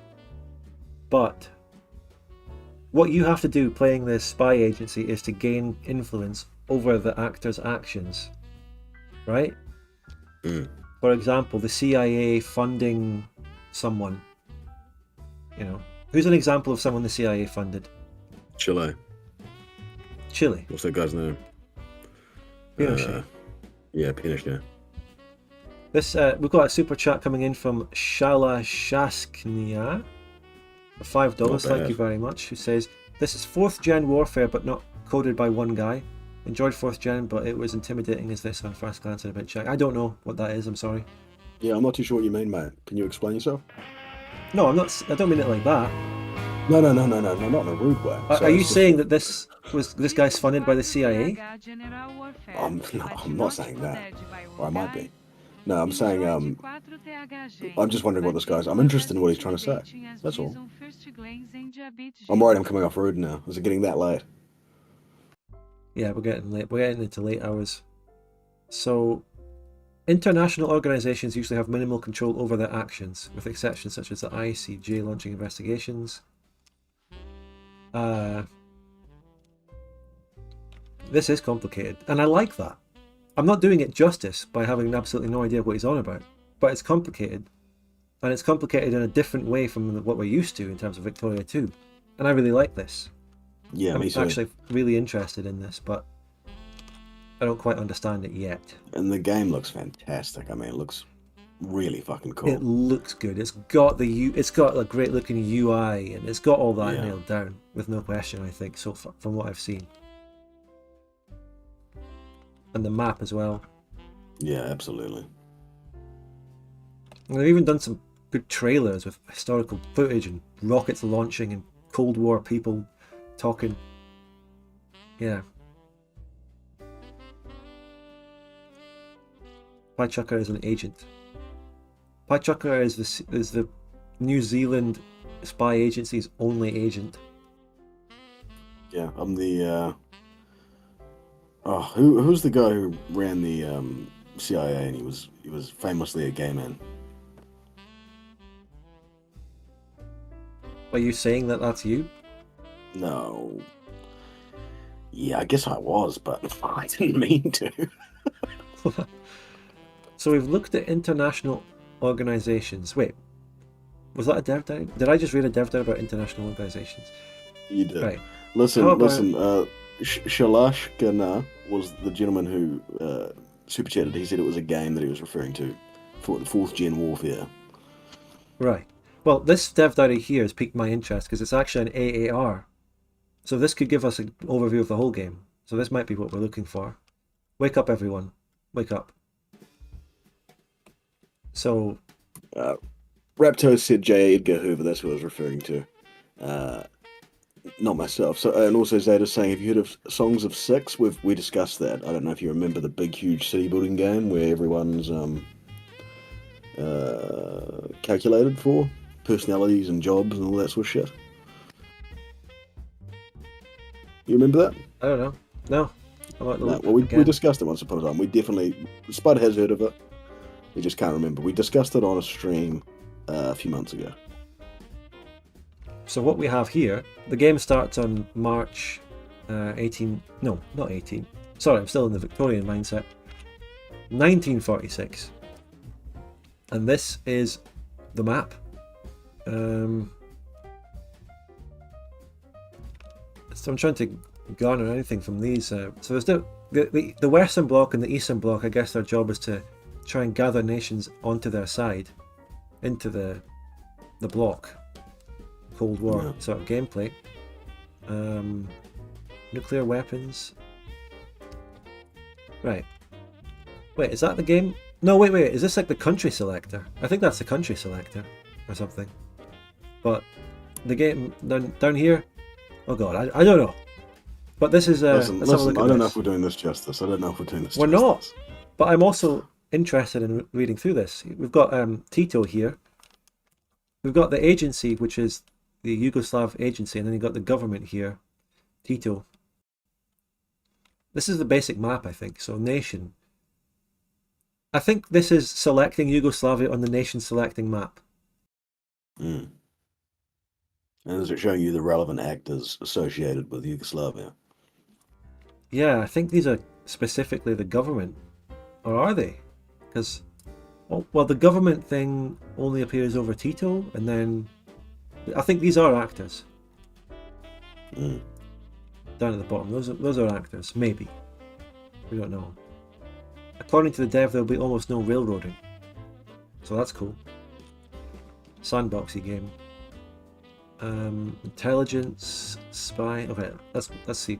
We play in Yugoslavia. Our federation is dominated by Tito, with significant influence of communist organizations and former partisans. Years of complex guerrilla war left people who are still willing to fight, such as Croatian crusaders. Securing internal situation will be one of the first tasks, then we can look beyond our borders. Right. In the first weeks, we spend our timid resources on critical investments, expansion of domestic infrastructure, beginnings of smuggling network near Italy and Greece, and an intelligence station in Moscow. Right. We can see those things on the map. Yeah. I think you can see a link round to Moscow for a spy network or something. They're establishing smuggler units in Greece, and there's one already there on the border with Italy that you can see. Are you saying that Tito is an actor? No, this game is saying that. As a person born in ex-Yugoslav state, I have no clue what a Croatian crusader is. Probably something to do with what side Croatia was on during World War II, maybe, I don't know. Oh, well, this is right after World War II. Exactly, that's what I'm referring to. Fascist guerrillas, yeah. Before your time. You were born in the former Yugoslavia. This is before your time. Yeah. In the first weeks we spent I've just read that. So, once the operatives and the new structures begin work, we embark on a small operational spree inside Yugoslavia. We recruit a member of Crusaders, break into the premises of Kardeli, which gave us nice cooperation opportunities subsequently fumbled by political operatives. We start to entangle Crusaders in the web of spies. So what they've tried to do is send spies into that Croatian Crusaders bloc organization thing to try and take it over or win it over or disband it. Yeah. Operational success. We broke into the house of Cardelli. That gave you some bonuses. And the next one, operational success. We recruited a low-ranking member of Crusaders, presumably as a spy. Wow. I wonder if you can assassinate your own actors. Why would Piechucker, why would anyone assassinate their own people? What are you trying to say? I'm not trying to say anything. I'm just trying. I'm just trying to say that would be interesting. Yeah, I mean, there's definitely not a historical precedent for that. No, there isn't. No one would ever do that. No. Can you play as IRA? Asks Taco Man. No, probably not. You could probably play as Ireland's secret agency, and the IRA might be some kind of faction, much like the Croatian Crusaders. That's the sort of thing that would probably be. Yeah, I'm particularly interested in Chinese Civil War. Yeah, that'd be good. Yeah, I noticed that as well. Yeah, that's a good point. I think when it says broke into the house of, it's a person. So they broke into the house of Cardelli, who's a person, and then they broke into the house of Jovanovic, who's a person, who's in the Croatian Crusaders. And then you buy intel from them, so you spend a lot of money. It's a B&E simulator. What's that? Breaking and enter. Oh. Well, there is another game that came out which is a lot of that. Ready or Not. People have been talking about. I haven't heard of it. It's quite big right now. I think it either was just officially released, it had been in early access or something. So the word of our activity, perhaps compromised agents or these journalists, spreads wide enough to provoke Crusaders into starting desperate domestic struggle. So they started a civil war. They killed 2,000 partisans. Instead of worrying about the future of Yugoslavia, we can exploit the situation for our own purposes. So, okay, they do that, and then they dissolved the Crusaders. They got rid of them. Success. And then they make deeper moves abroad. While Moscow is focused on Trieste, soon to become a UN trust territory, we expand towards Greece. Cooperate with local communists, sabotage democratic forces, and embolden partisans enough to launch civil war. Oh, so sick. That's awesome. And this sort of actually happened, didn't it? At some point. Possibly before this. No, there was a Greek civil war after World War II, wasn't there? Was there? Was there? Remind me. Yeah. Oh no, after World War One, because they lost the war. Remember? They lost after World War One. They got smashed by Turkey, and then had a massive civil war. I think there maybe not after World War II. There was communist partisans trying to take over, and I think the British helped put them down. Yugoslavia supported the Greek communists. Yeah. So here we are, divergencing of darknessing from real history, and the communists win this time. Because in the AAR they're playing that. The Western Bloc, however, is accusing us and Albania of invasion, with the UK directly threatening to retake Greece. Well, there you go. Stalin is also ambivalent, distrusting our bold moves while he still doesn't have the atom bomb. This is just the beginning. Damn, that's cool. And the AAR ends there. Yeah, we're gonna have to have a study and come back to this, because I am actually like you say, I'm genuinely interested in this. Like this is of all the games that we're looking at, this is much further along. Like this is looks like it's getting ready to go. Look, there's so many other fascinating seeming dev diaries. World building, the map. Oh dear, they have one on the behavior of actors. Yeah. You can see the 3D map they built here, and boy is it. Well, 2.5D. So it's a 2D map that looks 3D, technically. But damn, look at it though. Fucking look at the map and the terrain. You seeing it on the stream? Yeah, it is. It's fantastic. Fucking hell. Compare that to any Paradox terrain map mode. Yeah. That's not even remotely close. Now, I remember us talking about this months and months ago, because I remember comparing it to Twilight Struggle, which is a computer game and a board game. And it's about influencing, you play as the United States or the Soviet Union, and you've got to create a block and influence countries, and it's kind of a similar concept, but this takes it way deeper, which I think I'm really excited for because I enjoyed that game. Right, yeah. I don't know it. We've got the political map mode here, which also looks great. And New Zealand's on the map. It's always nice to see. Confirmed. You will be able to play as the New Zealand spy agency. Yeah. You know, for what it is. How do I back out of this? So yeah, someone in the chat mentioned there's a dev diary about war. You can tell your country's leader to go to war and then support your troops with ops. So that sounds cool. You can get war. Can you micromanage little stacks of secret agents that walk around? Sort of like a Total War secret agent. Can you micromanage Marilyn Monroe? or the French news? Micromanage the media.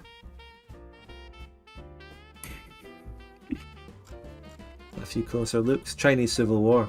There you go. There's also a war happening in the Dutch East Indies as well. You can set up an agent frontline and set your agents to attack or defend. What's this? High resolution map is not really an aesthetic choice. Motivated by the gameplay simulation. Instead of provinces, the world in the game is represented as a 5,100 by 2,650 grid. Operatives and actors travel in this coordinate system. Cities or battles have precise points. Rebel or armed conflict territory expands point by point. So the game's a grid. Yeah. You can see it in the sea here. I know you're getting really tired. We'll have to wrap up soon. No. I'm just watching the. I'm looking at the map. Right. Are these blue lines? Is this infrastructure or rivers? Here you can see Weimar Republic states, administrative units of Germany, forward positions on V-Day, Anglo-French-American division, mountains and rivers. So this is like the backbone. This is the database that is then projected onto the actual map. Zenmos art Lamau. Did we get art? Yeah, we got art. We got a couple new pieces of art. We got Piechucker as a glowy, as they say.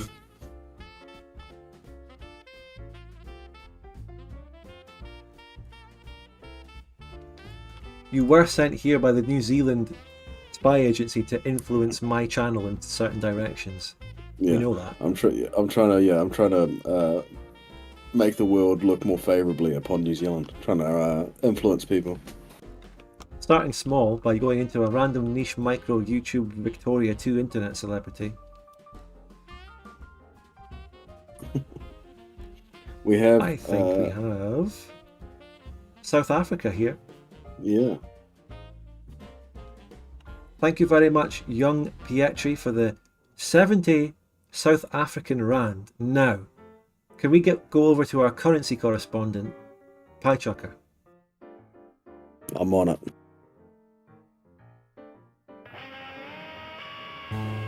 £70 is £3.03. Fantastic. That'll keep the Christmas bonus up a little bit. Yeah. It was sinking down. I was actually I was in arrears there for a while. It was looking like I needed to pay you out in a Christmas bonus for a second. It was looking like your own option would be to send me a super chat to hope that it put it over the line to actually get a bonus at all. So we got Baie Gezonde Kerstfeest voor allemaal, which probably means good health. Kerstfeest for everyone. Good health to everyone. Or something like that. That's extremely impressive. The one word there, Kerstfeest, that I don't know could be the word that brings the rest. It might not mean good health for all. That could be a swear word for all I know. I don't know. Yeah.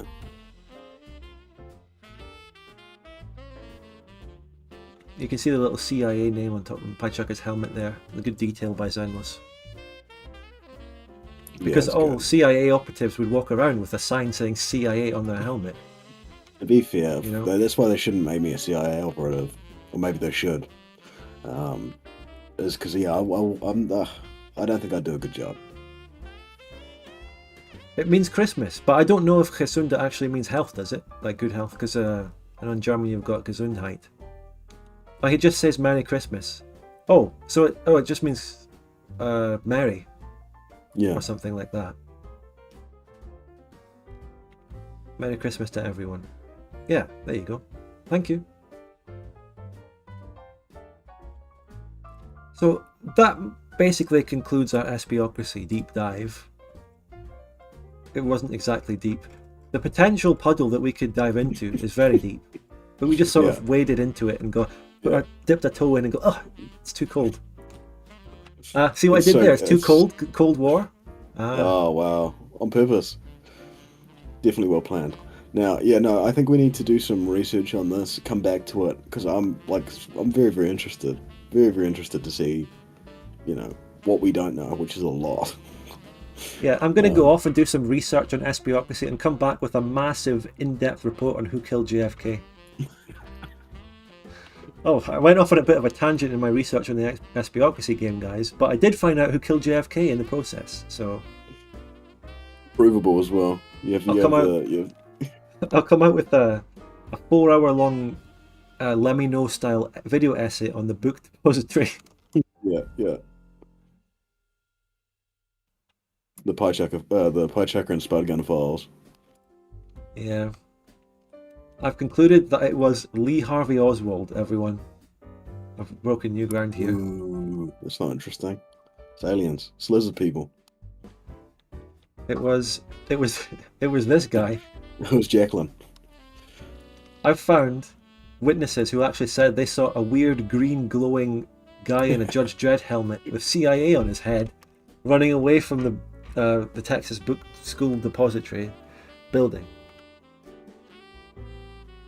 That's a good point, Tucker, man. He said it's funny, let me know, just read copypastas in the past. Or creepypastas, sorry. Yeah, he used to do top 10 videos as well. I used to watch his top 10s. Yeah. Fuck, top 10s used to be such a big thing on YouTube, you remember? Everyone did top 10 videos. Yeah. I'll do one. Top 10, what do you think, guys, in the chat? Top 10 people who could have killed JFK. Take a timestamp here. That's I think we've covered all the topics, the official topics. Well, I've got something written down here, so I'm taking a timestamp here. Okay, that's 3 hours.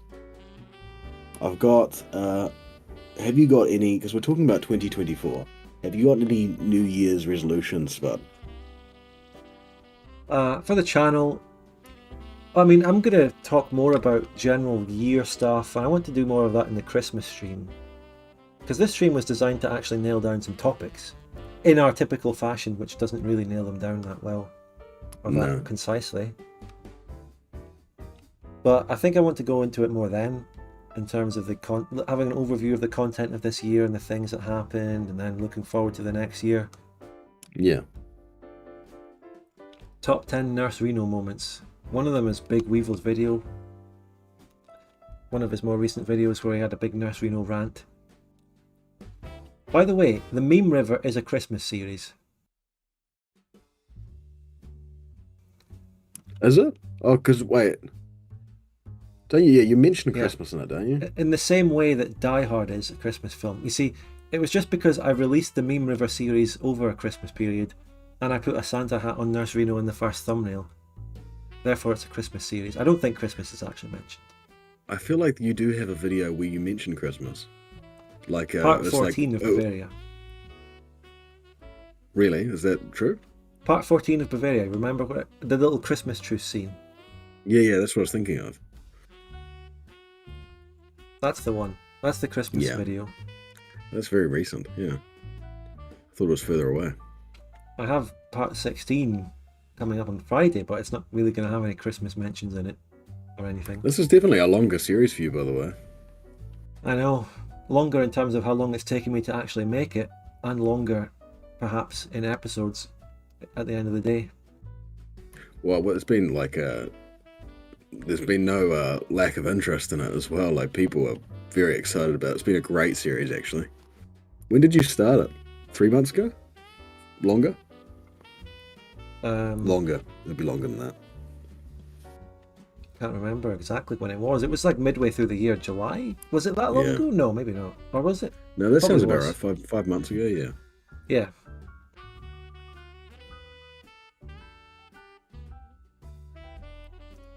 That's a good idea. I'm going to take what Woo said. You still have time to mention Christmas in the next video. I've got a better idea. Just for the 100 or so people that are here, the discussion stream legends that show up, they give me a Christmas bonus that's quickly atrophied away, and then they help me out again. What could we ask Spud in a subtle way to try and include, to mention us, to represent the discussion stream in a very, very subtle way where the regular mouth breathers wouldn't know? I could just mention Christmas. There's no organic mentions of Christmas in the video, but I could mention it in the intro or outro. Also, you could. We have episode 1 came out on the 22nd of May 2023. Jesus. Yeah, Christ. Oh, that is so long ago. Damn. I should be young again. I'm taking ages on this one. Shaking the tin. That's good. I'll just mention Christmas, okay? Yeah, we'll save the New Year's resolutions for our Christmas stream. Just interrupt the video and say Christmas? Nah. No. Interrupt the video with the guy from Slade shouting Christmas from that song. It's Christmas! What's your favourite Christmas song? Oh, we can't talk about this. We can't talk about this. I made a Mountain Blade edit of Last Christmas by the way, by Wham. Yeah, I remember that. So that means... You made Bohemian Rhapsody as well, classic. I made the original Calradian Rhapsody, which was just the operatic section. And then like last year, I made the full version. The whole song. I remember, yeah. Mention how Jaeger tried to encircle a navy. It's supposed to be a reference that only the current people watching this stream would get, and not everyone. Top comment every video. Yeah, well, it would have to be subtle. It can't impact the quality of the video. It has to be very, very subtle. Just like I say, you could have a piece of Zenmos art flat for one frame, imperceptible. Ah, that's actually a fascinating idea. Yeah. Yeah, that's a one better frame. idea. Yeah. People will be like, One I frame. swore I just saw a schizophrenic spud gun. Oh, you'd have to do the Christmas one. Keep it light. That's scary. Glowing CIA, Piechucker, and crazy spud gun. Yeah. I could put the Christmas tree and fire artwork on when I say Merry Christmas. That's wise. I like that. Yeah, that's a more dignified nod. And by the way, super chats. Piechucker needs his bonus. Yep, and if you're one of the discussion stream faithful, and you see the Christmas Zenmos art, you need to comment something. We need a dog whistle for the discussion stream.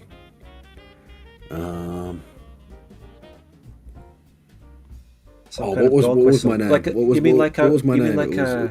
A dog whistle as in a Vive Leroy video? I think he's gone. So go hard, yeah. Yeah. Comment John Piechucker. John Piechucker. Yeah, if you notice any sort of hint to the discussion stream, comment John Piechucker. Comment John Piechucker on the video, Bavaria Part 16. Yeah. Can I get some John Piechuckers in chat? Who's still awake? Who's still awake out there? Who's out here?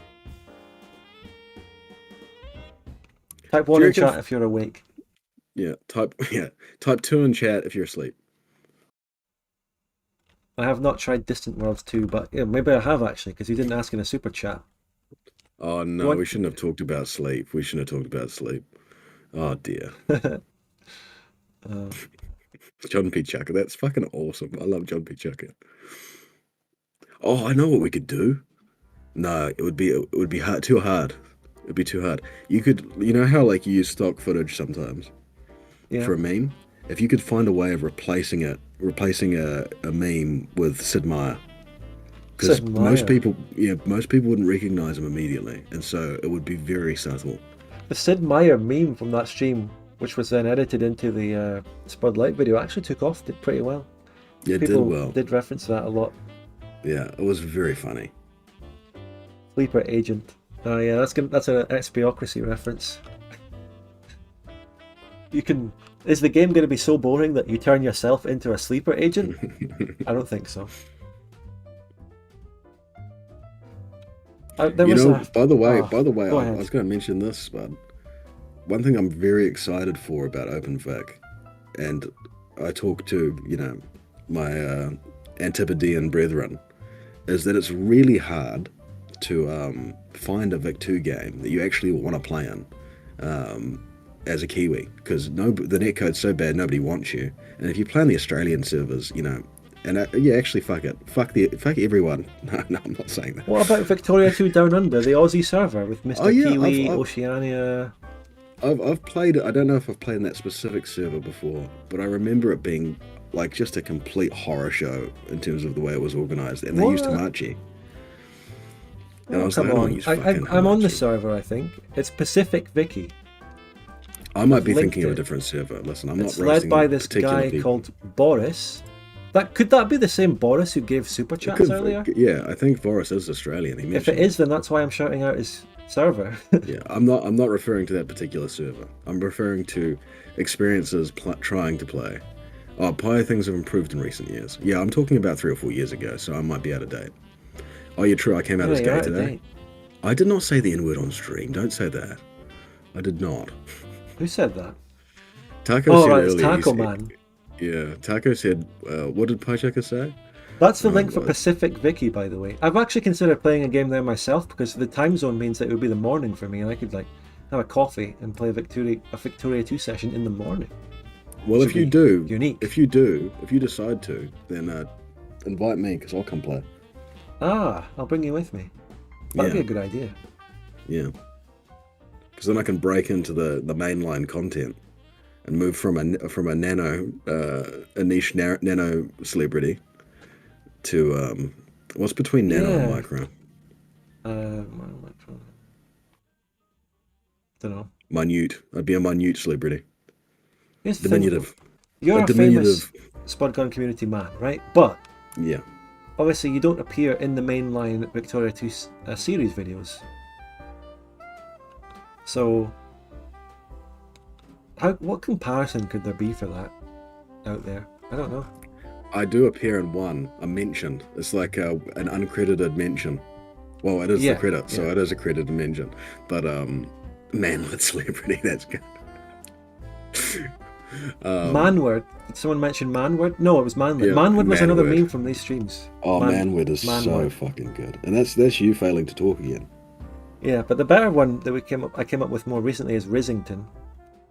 Risington's good, yeah. I haven't heard you say that. I called him Risington in my Victoria 3 video recently. I said Risington and the bloke with the beard as the two guys who made Victoria 3. I watched the video and I didn't catch the Risington. I watched it very late at night though. I was asleep. I was half asleep while I was watching it. The video was packed with little jokes and clips. It was. I loved the day-to-day. I was going to mention the I think I've mentioned this on stream before because we both love the day-to-day. But have you seen the day-to-day clip where it's the guy who always fucks up the news, and he's meant to be in like a diplomatic conference in the World Trade Center, and it's September 11th, and he's just lying about being there because he slept in. It's so fucking good. And he's like having a go at him for not being there. It's fucking. I don't know. I don't remember it being the World Trade Center on 9/11, but I remember the clips like that. Yeah. Where he was supposedly speaking German. Oh yes. And also he's interviewing the guy who's like a terribly corrupt politician, and he explains himself, and he goes, "There you have it." He's like, he doesn't test him on it at all. It's so fucking. You've lost the news. Good. You've lost the news. Go find it. Oh, and then he says, "Cross the road without looking," which I say to people in real life. I think that's so funny. Cross the road without looking. It's not quite implying, that anything too bad, but it's got a hint. It's good. So we currently Also- still on about 150 viewers, or am I out of sync? That's decent. No, I've got 149. Yeah, That's it good. is very decent. Did we? Chat's my chat quietening down. Either chat is quieting down. It says there's a £5 super chat from Taggy McShaggy on my end on the thing, but No, I don't think chat that's is true. silent. Oh, can we make it come true? We- I think we- it's just showing an old one. Could you make Spud Gun's dreams come true? What about Spud's Christmas bonus? That's the problem with working for yourself. My bonus is just, all the money I made, except, what I have to spend. My Christmas bonus is just the money I make minus my expenses, and then the 20% of that is lost to tax.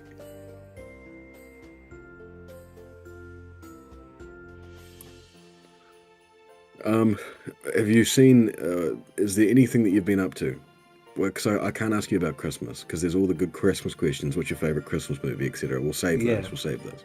But have you recently delved into a horrific vice like I have with World of Warcraft? A horrific vice.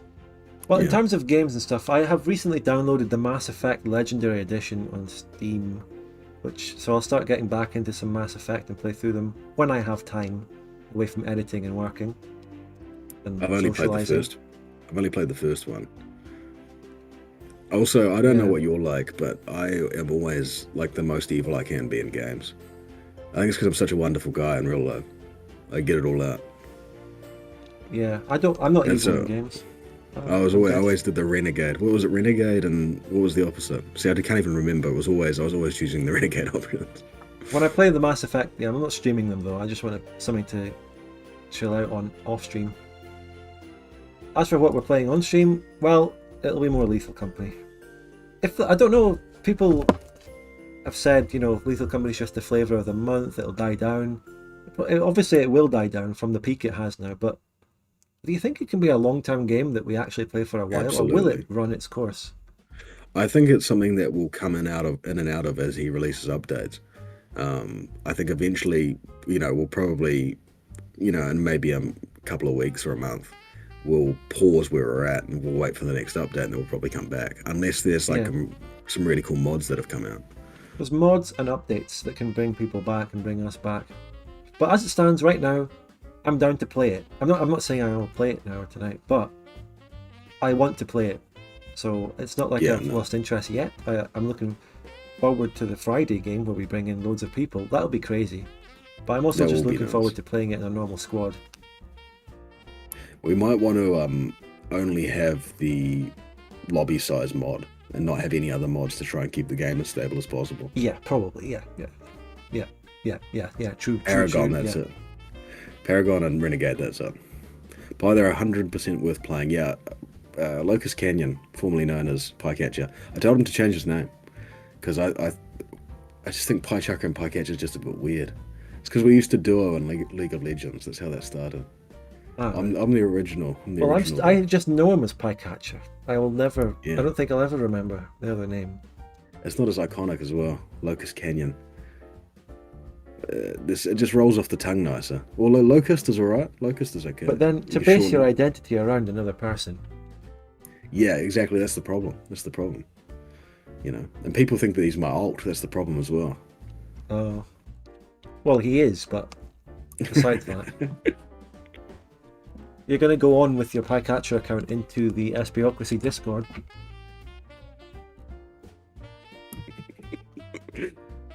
He's messaged me. He's not happy about what I've said about his new name.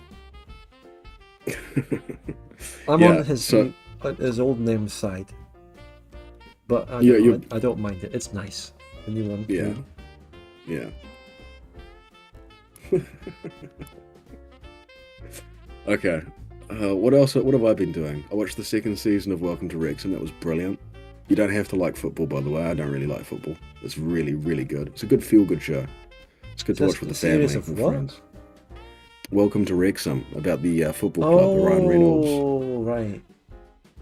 It's just a very sweet show because it's about like bringing some money back into the town and people being, hopeful because it's a coal mining town, that's very sweet. That's an easy watch. I recommend that to anyone. They probably don't give any of the actual people from the town a chance to be on the football team because they're probably just buying Brazilians, am I right? I think half the team's from Liverpool, which is funny. Oh. Yeah. There's a few Welshmen, I think, in there. And they're still winning, so... It's like how Artie is just Spud Gun on Discord now. Yeah, he impersonated my name. And I know who told him to do it. Are you going to name and shame, or...? No. No. It's Espiocracy information. It's deep state. It was Woo in the chat there. It was him. He's confessed. It was him. I did torture that confession out of Woo, to be honest, though. I'm just joking. I didn't. What else? Oh, I've got Christmas recommendations. Again, I have to save them. What else have I? What else have I been doing? World of Warcraft has been taking up my life quite badly, to be honest. It's because they came out with a thing called Season of Discovery, where they reset everything back to like how it was when I played it when I was a little kid, and it's like, oh, it's amazing. Oh, they just did that for you, did they? They remake the whole game just for your specific childhood moment. They reached out and they said, you're a nano micro mini celebrity. I've heard that Spud Gun's Christmas bonus isn't going to be too big for you this year, so we've done this for you. Yeah, we've put something together for your Piechucker. It was very sweet of them, actually. Yeah. So Blizzard's not all bad. You have to pay for the membership, though. Yeah. No, Blizzard's very, very nice to female YouTubers. Although I'm not a YouTuber. Female Why do you say contributors. That? Is that the allegations and crap like that? Oh, I get it now. One proud torturer. That's good. That's good. Let that be the end of it. That's you're peak. Also really nice. That based on your first joke in the Spud Gun universe. Yeah. It was a poor joke. It was a very poor joke. I think it was a nervous man's joke, to be honest. Yeah. Isn't there a game with a character called Nervous Man? I think it's from Mount and Blade Warband. Yeah, it is. It's when it's when you're in the village and you're trying to find the guy who's what has he done? What have they always done? I don't know, but just Nervous Man. I wonder who the guy I'm looking for is. Nervous Man. Yeah. And you can always, because he has to pull out his weapon, and you can just have your like two-handed sword ready, and you always just whack his head off real easy. What is the other name of it? Jeremis. Oh, Jeremis is so good. Have you seen that?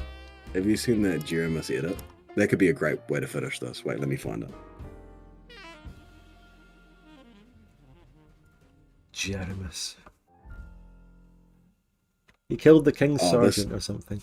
This might be one thing where we actually know a niche thing together. Have you seen this? I'm DMing it to you. Okay. Get that on. Yeah, that's a good way to play us out. This is so good. Okay. Oh, it might be copyright though, because it's Wait, is it? Wait, let me just check that. We can just talk over. It's Aha. It's copyrighted. I can play it with no sound. Just play the sound quietly and we'll talk over it, because it's absolutely classic. Jeremy sounds. Play a couple of seconds. Brainlit archers. Yeah, it's great. Reminds me of my Mountain Blade videos. Did you play Rise of Nations, that Roblox grand strategy game, before? No. Is that the other grand strategy game of Roblox that's done really well? I've never played it.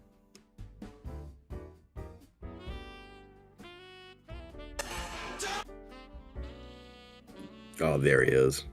Yeah. Jeremis has been knocked unconscious.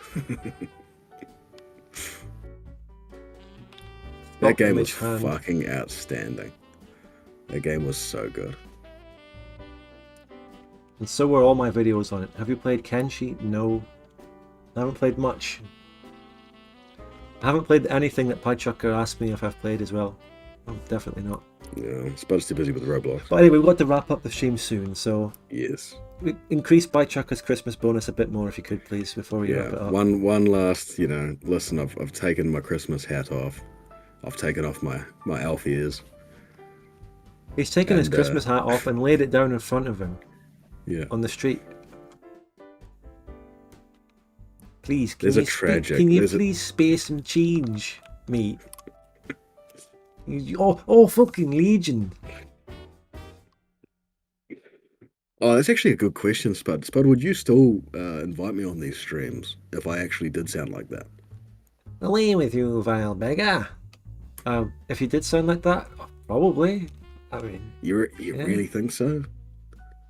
I don't know. Yeah. What if you sounded like? What if you like? Do you think you'd still be popular and successful as a content creator if you sounded like that fucking accent? Let me fucking sketch. You know, a Fife accent. A Fife accent, eh? We've actually we've got the South African coming in. What, the 70 and rand? Oceania, the legend. Oh, he is a legend. Merry Christmas to you too, mate. Merry Christmas to you, Oceania. Thank you so much. And thank you, young Pietri. Spare change anyone. Thanks for the 70 ZAR. It's been a very What successful... the fuck am I saying? ZAR? It's been a very successful stream, right?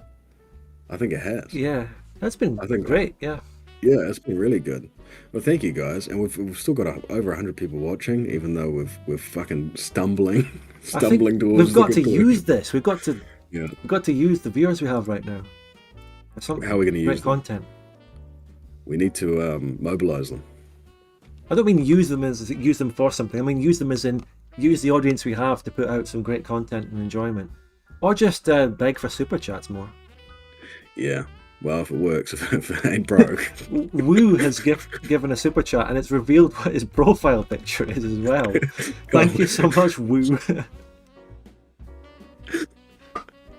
Have you played MNF Lavendar Kingdom? No. What was that other game? Actually, the other game you suggested about Kings and Castles or something, which is like the chat game. Oh, King of the Castle.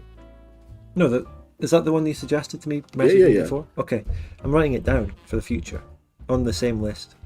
Also, it's not very long. It's about an hour. I think that's why it would be a decent one to play, because it's only about an hour. I think. The other thing as well is it would be really fun. It would be just great because you could be the king, because whoever's hosting the game is the king, and then we're all trying to fucking do horrible things to you. You know, it's great fun. Merry Christmas, yeah. Thanks for the super chats. So that game, King of the Castle, it's like a Steam, it's on Steam, but it's a party game like Jackbox, but it's based around text-based storyline, carrying out various acts, intrigue, that sort of thing. And it would be a great way but the essence, on a stream. Yeah, the essence of the game is one person is king, and then players are from one of three different regions in the game, and you have to try and get your heir or your ruler to You're part of usurp. 3 different regions in the game, and you're trying to get your ear on the throne. I wonder if it's direct mimicry. You've got to try and get your ear on the throne, listening. Yeah. Listening. That's correct. How do you say it? What? Say what? No, you are correct. Heir. Yeah. The heir to the throne. Yeah. Say it. Fantastic. When are we going to get a video reaction stream? What does that even mean? Also, Taco Man's talking some smack here. He says, referring to you, he is only successful still because Green Force doesn't post as much. Green Force streams. I don't know what he does with his VODs anymore. He usually just uploaded them in sort of 50-minute segments of VODs, which you can do onto his YouTube channel. Last series I saw from Green Force, he was playing as the Netherlands and GFM or something, and that was really good. I do single player now anyway, so that on streams and then my VODs. So I'm now directly competing with Green Force. Actually, no, I'm not, because he does multiplayer on streams. At least sometimes. Does anyone know Suzerain? It's not a grand strategy, but it's one of my favorite map games. That game is fantastic, and the expansion's coming out very, very soon. I've heard of it, but I That's don't know. I don't know any games. you wouldn't listen. I think that you'd enjoy it. You just definitely don't have the time for it. It's quite time consuming, and it's a lot of reading. It's not a game you can stream. I haven't got time for this. Yeah. That just sounds so dismissive of everything. Yeah. Especially because we've just been talking shite for like an hour. I don't have time to play an amazing, critically acclaimed strategy game. I'd rather just sit here and talk absolute shit for 3 hours and try to cover some upcoming projects, which I will never play when they actually come out. I'll just, after those games, Espiocracy, Gilded Destiny, when they come out, I'm not going to play them. I'm just going to start covering the next games, the other projects, and their development. And eventually you'll just lose touch because you haven't played a game in years. Yeah. No, I'll stick to Vic 2. After all these Vic 2 upgrades and competitors come out, even when Open Vic comes out, I'll just keep playing Vic 2 as normal. That would be so fucked up. It would just not make any sense. That would be a complete mindfuck if you keep playing Victoria 2 after, driving the fucking Open Vic project. Yeah. It comes out, you're like, I just don't have time, I'm sorry. I don't have time. And we just do a discussion stream covering the fact that Open Vic has launched and going, oh, that Open Vic has come out here, here's the link, but just not play it. It's a lot of dev diaries. Sorry, guys. Yeah. No, 49 dev diaries, I can't be arsed reading through all that. Actually, no, I am genuinely, we did go through a bit of Espiocracy. I forced ourselves to go through a few actual dev diaries. We did get some info on it. I think we did a deeper dive than we did before. We have. Yeah. And we saw the map. The map is so sexy. It is fantastic. It's gorgeous. The, what was I going to say? No, it's gone. Oh, well. Oh, yeah, I was going to say. Thank you for watching, everyone. Oh, no, go on. No, don't. No, that's a terrible. Oh, what were we talking about? Oh, I don't have time. See you guys. I don't have time for you to remember what you were talking about. No, I was saying that I was going to ask Hello, who mentioned Suzerain, if they're excited for and this is the true name of the expansion, by the way, Spud. This is pre the meme. Okay. But unfortunate. It's very unfortunate. Wait. Let me guess. No. Go ahead. Let me guess what could be the name for a DLC which is before a meme happened around it. So what are the memes lately? Is the DLC called the Skibbity Toilet DLC? No. How? You've played it? What? Have you played it? Have I played it? Yeah. No. Well, then how the fuck did you know? What's it actually called? Come on, tell us. It's called the Kingdom of Rizia. What? Oh, I was actually close then. It's true. Yeah, it's literally called the Kingdom of Rizia. I promise you. That's not a lie. Wow. Is it on Steam? It is, yeah. It's a very good game. If you ever get any time off, Spud, you'd really enjoy it, I think. Oh, it's 70% off, whatever this is. Oh, right. It's like a national lead. Maybe I have heard of it then. Yeah. We were. No, I think on we the stream. There you go. I would have nagged you to play it or something. Oh, I was going to say, what might be a fun thing to do for the Christmas stream. I don't know if you want to do this, but you could do, even we both could do Steam year in review. I don't know if you got your Steam year in review. Maybe, yeah. Yeah, that could be fun. I can also do my Twitch year in review. It might just be 1,000 hours of Victoria 2. I can do my Twitch year in review, and something I've seen before is that Twitch tells you what emotes of your channel other people have used on other channels. And I was once, just for a little bit, I tuned into a Tommy K stream for a little while. He was playing a Lord of the Rings mod for Hoi 4, which reminds me of the Lord of the Rings mod for Vic 2, which is still progressing in development as well, which I should go back to. But anyway, I was just watching that for a bit, just a little while, and I saw someone use my based emote in his chat. Oh, really? Yeah. That's cool. And it can't be an uncommon thing to happen. I think people also use them in Bokoen's chat. Oh, that's funny. Which is cool, because Bokone and I were fine now, drama's over. I'm happy for people to go out there. Good mates, eh? Yeah, The collabs Yeah, well, never yeah, happen. when you, and yeah, I was about to say, aren't you coming up on a Hoi 4 in a nutshell? Imagine if I started aggressively competing with his videos and calling my videos that. And Yeah, making how hard could it be? No, we're not here to make that kind of Oh, comment yeah. about him anymore. I'm just Listen, making. I meant how hard could it be? Extremely difficult. It would genuinely be difficult for me because I don't edit like that. Yeah.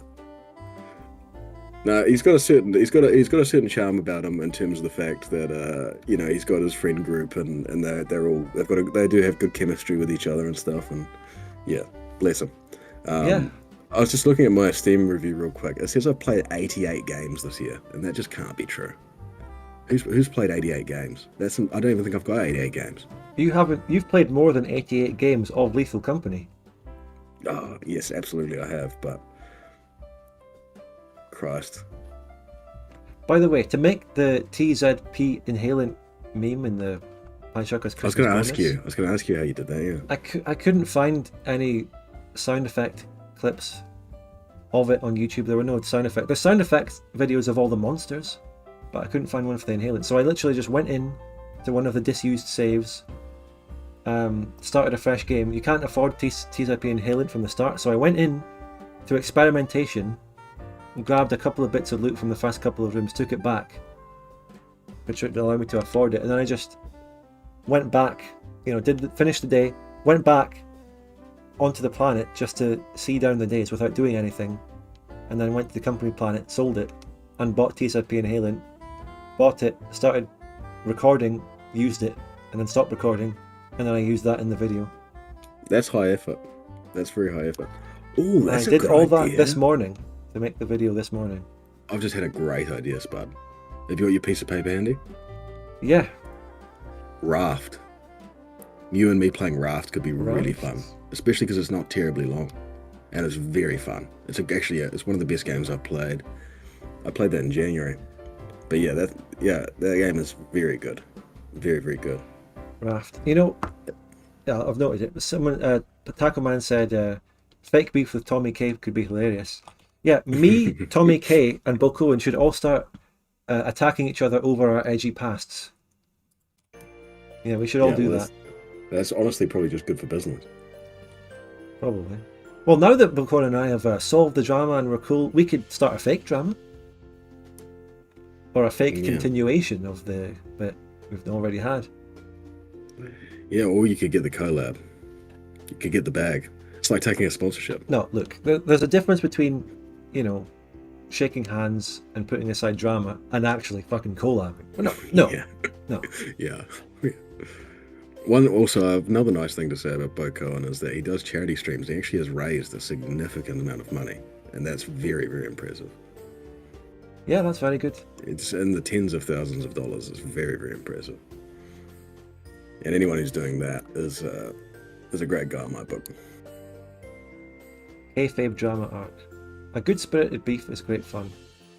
Yeah, Oh, the one I had stream... with Bill Cohen was not good spirited. It was bad spirited. No, it wasn't. Well, it was going on, which it is now. It's over, and genuinely, even though we keep talking about him and talking about that, it is over, and it's all cool. Yeah. We have a Brazilian super chat here. We've covered a lot. Mira, he or she says, you guys are very cool, and kisses. Kisses to you too, Mira. From me and Spud. I appreciate the sentiment. Thank you very much. Yeah. Just do that, but stay at arm's length. Gotta be careful. Gotta be I know wary. those Brazilians. You don't know where they've been. The Brazilians are really touchy-feely, But no, thank you very much for the 5 Romanian dollars. I think it's real.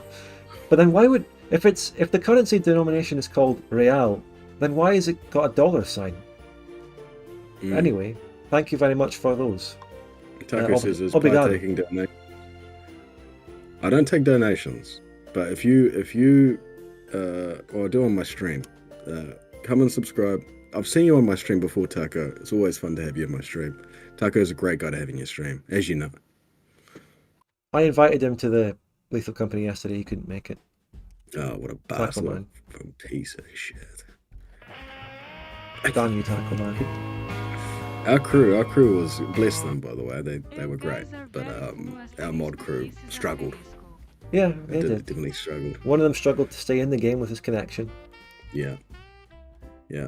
I think Ladoge and Spambot, they again, they struggle, but there's a charm about them. There's a great charm about them. Unfortunately, I haven't been able to get Big Weevil or Dempsey because they've been busy.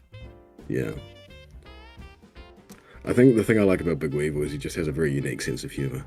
And talking as well. You know, like that clip that you had about him fucking, oh, hi, monster. Oh, that was just so good. That little clip. He's Not funny as fuck. He's very naturally funny. He's very It's funny on guy. Spud Light. Yeah. Go to Spud Light. Seriously. We don't have enough. That's what we can do with our 100 viewers. Push everyone to Spud Light, because if you haven't subscribed, you're missing out. There's so much good No, shit. look, I push people to it, but not too much, because I'm not going to monetize that channel. So go to it and check out the memes, but drop a super chat while you're on your way. Yeah. Well, listen, let's do a quick summary. We had a disastrous start. I came out as gay. I mean, my name got leaked. John Piechucker. Yeah. This stream has overall been an absolute disaster, unmitigated from start to finish. So yeah, guys, see you later. Apparently I said the N-word at some stage. I don't know if that's true. You did? Oh, did I? Oh, I apologise. Listen, you moved away from your microphone and you stood up, but you left your microphone on and you stubbed your toe and you just shouted it. You thought you muted yourself, but no. Yeah. God, no, we're not actually going quite yet, but we will see. Can you imagine being some kind of loose unit who's like I don't know, like the Mr. Rogers super nice guy on stream, and then you run an ad, and you mute your mic and you just get it all out. That's horrible. That's horrible. We've got many good games that we're going to play maybe one day. We've seen some great stuff. Yeah, it's been great. So yeah, 2024 is looking like a fantastic year for upcoming grand strategy game alternatives to Paradox. That was the point of the stream. We covered that, as well as the other guff in between, of which there is a lot. If we actually just covered the topics without talking about anything else, the stream would have been about 8 minutes long. Yeah. No, it wouldn't. I exaggerate, because the Gilded Destiny video alone was 8 minutes, and we paused it. But then again, we did pause it to just chat nonsense. I think our greatest strength as a duo, Spud, is also our greatest weakness, which is our ability to just talk complete shite. Yeah. It's some duos out there might be struggling to get anything in and not know what to talk about. We don't have that problem. But our problem is in the other direction of talking too much, or too much nonsense, if anything. Yeah. We need a third who's like a real boring guy. A real, I don't know. Hey Taco Man, did you want to be on a stream? No. I just picked one victim in the chat there who I saw with the moderator badge. I was going to ask you what happened to Catalyst, by the way, because he was community manager.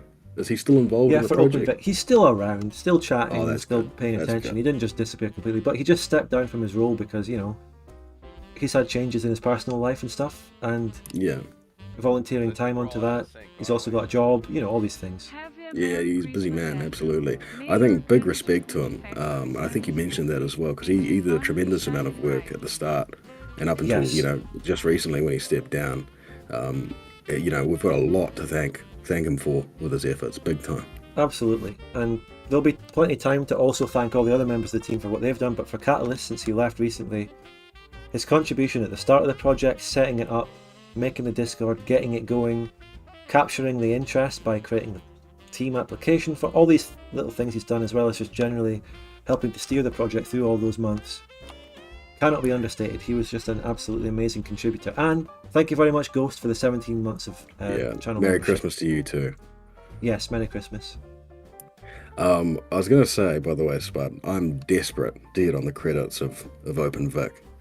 And so can we, listen, I've been hired and fired from my dream job by Viv Leroy. Gilded Destiny, I'm blocked. I'm blocked by everyone over there. And they've already replaced me with a lookalike. By the way, this was pointed out on the most recent OpenVic discussion stream, but did you know someone, one of the members of the team, was greatly assisted in getting a real job from a reference from an OpenVic. That's fantastic. That's so cool. Yeah, that's what I'm trying to do. I'm trying to maneuver myself. Yeah, well, you have to I'm be thinking on... about I'm thinking about becoming a truck driver, Spud, for God's sake. Oh, wow. Yeah. How can we give him a reference for that? I'm literally gonna be an OpenTTD lorry driver. I'll give you a reference based on our OpenTTD history. This guy is a great efficient transporter who can make a money. And I'll just show him a couple of examples of graphs at moments where you shut up and everyone else. Show them the graphs. Don't show them the actual company. Yeah. I've made some appalling things in that game. But no, what I'm saying is, listen. I'm not asking for a complete commitment that I'm definitely. If there is a trailer, that I'm definitely going to be voicing it over. But I asked that I'm in consideration. That's all I'm asking. I'm asking for a commitment that I will be in consideration if the time comes. Yes. Fantastic. That's exactly what I was looking for. Perfect. Yeah, just say yes. We had another super chat from Mira. Thank you very much for your kind words, and I'm glad that you're keeping your distance now. Yeah. Social distancing, not referring to COVID as well. Just keeping a nice, safe social distance. I mean, would you randomly go up and start hugging and kissing a stranger in the street? No, you'd get arrested. No, you would. That's how kids make content though these days. There's some crap. We live in such a dystopia. Don't do it in Texas though. Don't do it in Texas though. Did you see that? I think this is literally what I was just about to start talking about. Yeah, you go ahead. Insane. No, because it's what you think of. It's what everyone thinks of now when you think of it. They're following some bloke around, asking him what song he was listening to. No, that's not true. And he fucking shot them. It was over. Yeah. So over.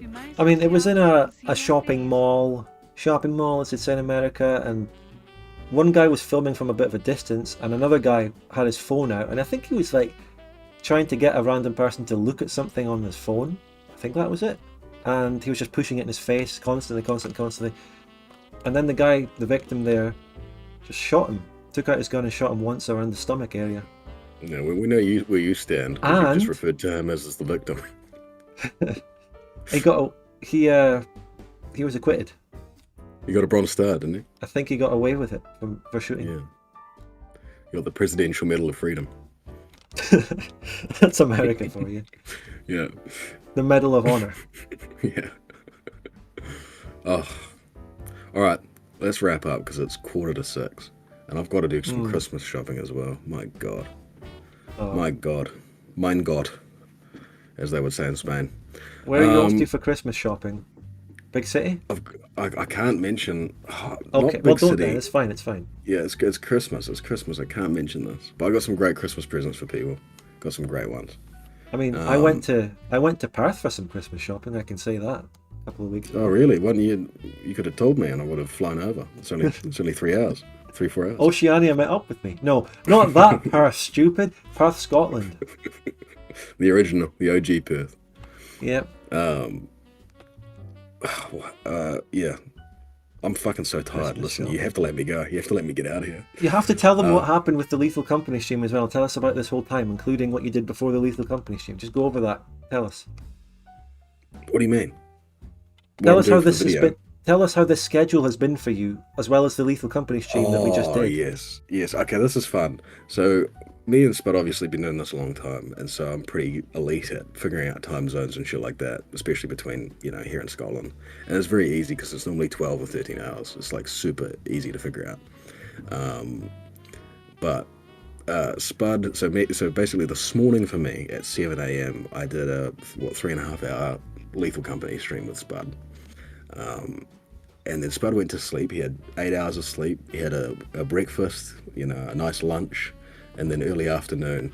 And I've been awake that entire time because it's now nearly been 24 hours. Because I was streaming in my morning and then at my night, and so it was not. But weren't you at a party just before the Lethal Company stream? Oh yes. I had a massive rager actually of a Christmas party, and I hope you couldn't detect it, but I was slightly inebriated during the Lethal Company stream. No, that's just you. Yeah, you're just being yourself. It was normal. Uh, Yeah, he was so on that I TZP inhalant. So I stayed up till 5 o'clock at this party, 2 hours of sleep, Lethal Company stream. I had to tidy up, and then I maybe got like another 2 hours of sleep, and now we're here. And Spud reminded me that we had this stream as I was climbing into bed to go to sleep.